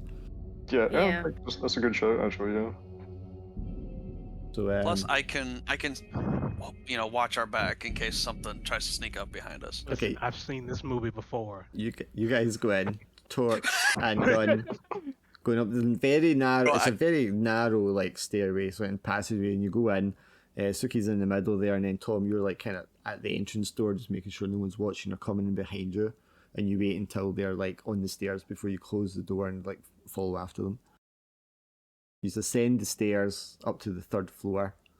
There's 4 apartments on each floor by the looks of it, and you go along to apartment 1, which is on this floor. 3-1. There's no sounds from anywhere else in the building. Usually you would hear TVs or radios or people chattering or something, and there's just like nothing. It's silence. What's the air smell like in here? That's the wrong music. I was gonna say that. I was like, Yeah, are we that was a doing little Jumanji worrying. here? That was very welcome to the jungle. The air. Smell a little funky, like something's been rotten for a bit. It doesn't smell rotten. It smells sweaty. Oh. Boosty, I don't know if that's better or musky. worse. Yeah, musky, sweaty sort of body smells. Ugh. Yeah. Alright, well. Boosty So, potatoes. Mark and Jason, you get up to the door of the apartment. The door's closed, obviously. It's a wooden red door. What would you like to do? Is there any sign of like? Of course. Sorry. Is there any sign of like forced entry or anything? Is it just, as you would expect to find it? No, it does not look as if it's been broken or forced. Well, I guess there's no reason to be impolite about this. Just like knock at the door and in as good Cantonese as I can muster, ask for Yi Su and try to reassure her that she's not in trouble. We're just trying to find her friend Dylan. There is no answer to your knocking. The sound echoes in the hallway. Is there any other noise anywhere behind us? Like I'm watching back the way we came. Maybe the sound of a car door or car engine sort of down the street, but nothing in the building, nothing close by. It is silent. There's no window or anything into the apartment from the corridor? No. Oh well. I might try the door and see if it's actually locked. It is certainly locked. Doesn't feel like a heavy door. Pretty sure this big guy beside you could probably bust it in if you really needed to. Well, I was thinking I might see if. Second plan. Yeah, I guess with it being in a slightly better part of town, it might not work. I was thinking of trying the old chestnut of like rubbing a credit card in the edge of the door jamb to see if I can like open it that way. Sure, give me a 2 dice roll because you're an agent and you're trained Sure. in this kind of stuff. Mark's roll a lot of dice to do. Not actually investigator risk action, but yes. Easy, aced it, yep, you get the card in there, click with the lock, maybe a usified hairpin or some other tool that you have with you, spycraft tool. The door just clicks and opens. The smell, that thick, sweaty air smell, the humidity of it, just like hits you as the door opens. But inside the living room is quite neatly kept. There's like a little doily on the sort of 60s wooden long like cabinets they would have up against the walls. Usually like 3 little drawers on either side of them, and the sort of like legs that poke outwards with the little discs on the floor. So it's a very 60s modern furniture. It looks quite nice but well kept. There's a little settee that's green and white, sort of Asian, flowery patterns. You can see there's like a large window to like a very small balcony, and it's got a thin sheet curtain hanging over it. Door off to the right, and then a door off to the far left of the living room. There's probably like a little kitchenette that's like opened up on the left side of the living room as well, next to that door. Yep. Oh God. There's no sign of anything being out of place, no sign of a struggle or anything like that. Everything looks very neat, nothing's overturned at a glance, putting the flashlight around, everything looks like it's where it should be. But this thick, sweaty taste in the air, and it's like clawing in the back of your throat, and you breathe it in, you can just feel it kind of like hanging there at the back of your nostrils and throat. Given how my stress has been going today, I feel like I'm going to regret investigating much further, but I'll maybe try looking in the kitchenette first. Sure, you go in, you go off to the left to the kitchenette. You can see like a plate and cutlery sort of laid out on the counter. You can see some chopped onion, vegetables, and cabbage. Looks as if it's been like quite a while. It's like wilted and kind of fusty looking, going like kind of off. Like somebody sort of been the smell. Mid preparation on something and just kind of left it there. Oh no, that's not enough to create the density of odor that you're experiencing. I go to the bathroom. Yep, you go left with Mark, and he goes to the kitchen. You continue straight past to that door. You open up, because maybe you're familiar, Jason, with this kind of layout in this sort of area. You open up that door, and inside is just this tiny little bathroom. And as soon as you open that door, you're just hit with a like wall of intense biological like smell, just this like thick, musky odor, and it just like it's overpowering and makes sure you wince and your nose moisten and your eyes water. It's unpleasant, but it's just a very intense, very strong smell. Do you want to try and turn on the light? Oh God. Sorry, Glenn, was that yes? Yeah. I mean, I didn't just go in there in the dark. Yeah. What? Click. Light doesn't come on. I hate how you're. Oh no. Well, got a flashlight. Pull the flashlight, move it along, toilet, wall, mirror, wall, kind of bit of a shower curtain in the bathtub. And it just looks like this big, dark, fleshy mass sitting in the bathtub, like to the height of a person, that you can see silhouetted behind this transparent shower curtain. And just sticking over the edge of the bathtub, what looks like a leg, like a thin leg with pale skin. What would you like to do? Go ahead. I'm so sorry. No, that's all you see at that moment. So, do you want to yell at the others? What do you want to do? Hey guys, come in.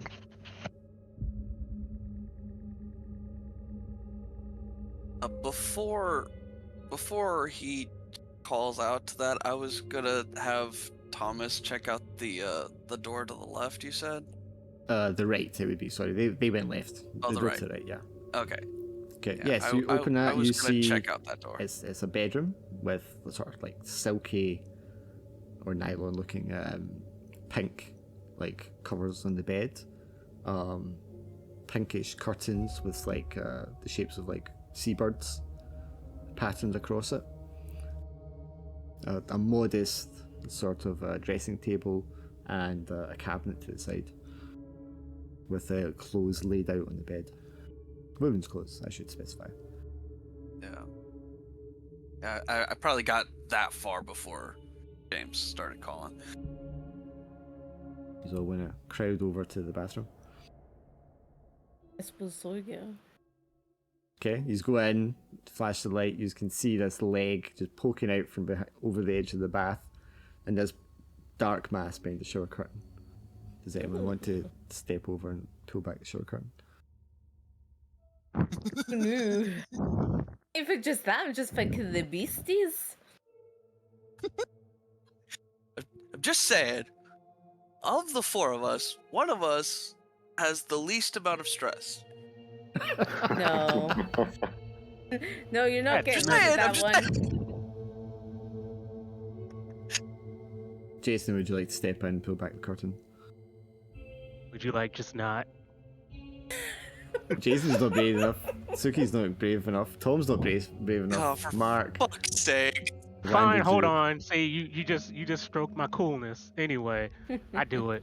You step forward, you pull back the curtain, and it's just this big, pulpy, red, fleshy mass of like tissue, all bloody and gore.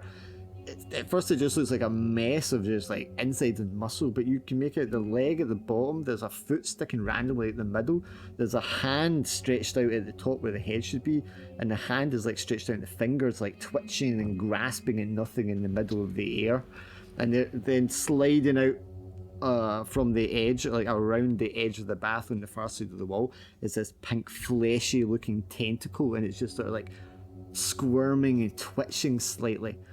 You can make out just like you peer into the bathtub, and like on the bottom side of the thing, filling the bathtub is the remainder of this mass, and you can just make out in profile like a human face. The eye is like wide and it's just like darting around in the light of your flashlight. It has this long like dark hair, and the ears are like bloated as if it's like this massive like tumorous mass sticking at the side of the head.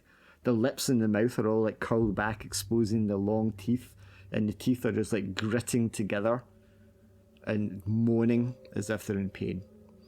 You always have these monster people, honestly. Why do you do Can everyone this to us, give honestly? themselves one insight and then make a dark die roll with stress? Sure, fuck it, why not? Oh, Oh my god, come on now. Wait, no, that's a good. Okay, That's what am I good. fucking freaking Yeah. out about? You don't- Stress test or insight test? You just take one insight, which you did already, and then just make a stress test. Forget, we actually want low rolls. Yeah, you're all holding firm. Suki? I'm like, that's disgusting. You gotta do something cool, man. Come on now. Come on, Suki. Dark die roll. Stress test. Did I not roll it? No. You did not. I did roll. Oh no. They all made it. Oh, They all, you all they all, rolled like they all low? held, yep. You can roll a 1, you'll hold as well. Yeah. You We want know low this rolls is on not this. gonna be the case. It's okay, I mean, you're the only It's one. only 2. You're the only one that, like, react. Like, the rest of them are just Oh, like... come on, guys. We gotta roleplay this. Yeah. We just saw something gross. I'm just like, that's disgusting. what the hell is that? I just step out of the room because I'm like, Calvin? oh my god. Is that Calvin's waves? It's going, Suki, like, leaves the room just, like, shaking. Like, what the Yeah. fuck? I think I'll go after Tsuki and try and make sure she's okay. You know, I mean, I feel like I'm responsible for her as the lead. Yes. We will call it there. Anyway, Yeah. Holy damn it, Swindle, you shit. could have did something cool there. I mean, you can What do you mean? do your something cool at the start We of the just next did one. a firm roll. We should have all roleplayed. Yeah, we're just staring at the fleshy, not freaking out too much. I was just like, that was disgusting. And Mark went, There's "Nah, not man, what the anything hell?" to roleplay. We're just Yeah, holding it fast is. We staring just- at the goop. I just roleplayed. Christ. What are you yelling at me for? The 3 guys kind of hold firm. It's Suki like vacates the room character. very quickly. Yeah. And obviously, you'll gain I'm not insight gonna because yell it's at your it. first Cthulhu thing you come across. Lovecraftian thing you come across. I was gonna say, definitely. why do you always do like the women with the like We What are you talking about? I've never mean- done that before. the monstrous women like in that what's it called? I just always think of Swindle. Definitely don't always do this. And Thanks. also, it's a staple of the genre. Yeah.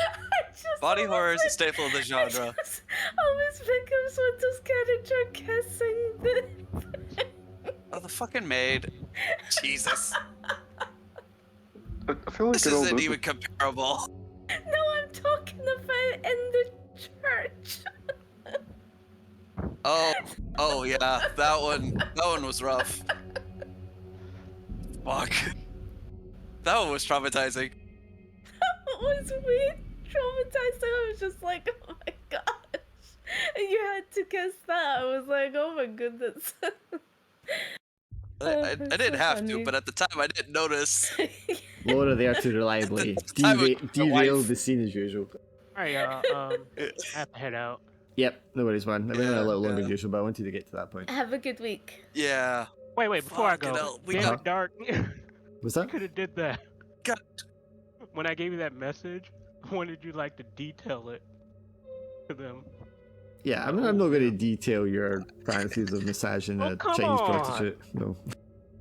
Fuck. I gave him a message of like I was massaging her, and I wanted him to like detail her all moaning and shit. You guys, what the fuck? And then Yes, I'm not role playing my erotic Brother. fantasies for you. Brother. We don't. Did you need to also know miss that. the part? Did you also miss the part where all the girls like couldn't be older than 18? Just wanted to point that out. Let's just move over that. Move away from that. I also can't see Discord when I'm running this because I've got all the other stuff on top of it. Yeah. We definitely got to the Cthulhu ship a lot faster than I was expecting. I thought we had some more mundane shit to deal with before we got to that, but that's good. It would have been a bit longer, but when we got to a certain point here when he went to brothel, I was like, well, we need to get this scene now. Fair enough. That was good because that was only 2 sessions in, and we're on a roll. Plus, we've all seen it. It's not as if we've all not seen it. We have seen it. Anyways, you know how sometimes you only do like half, don't you? Sometimes we're only half of us seen it, and we're like the other half is like, oh, what's going on? Well, that's only because we like split the party sometimes, which you kind of have to whenever you're doing investigation to that was scary leads, enough. To be fair, I thought you guys were just gonna go ahead to the brothel as well before us, but yeah. Oh yeah, I have to head out though. No worries, man. Okay, next week. Have a good one. See you, man. Yeah. See you next week.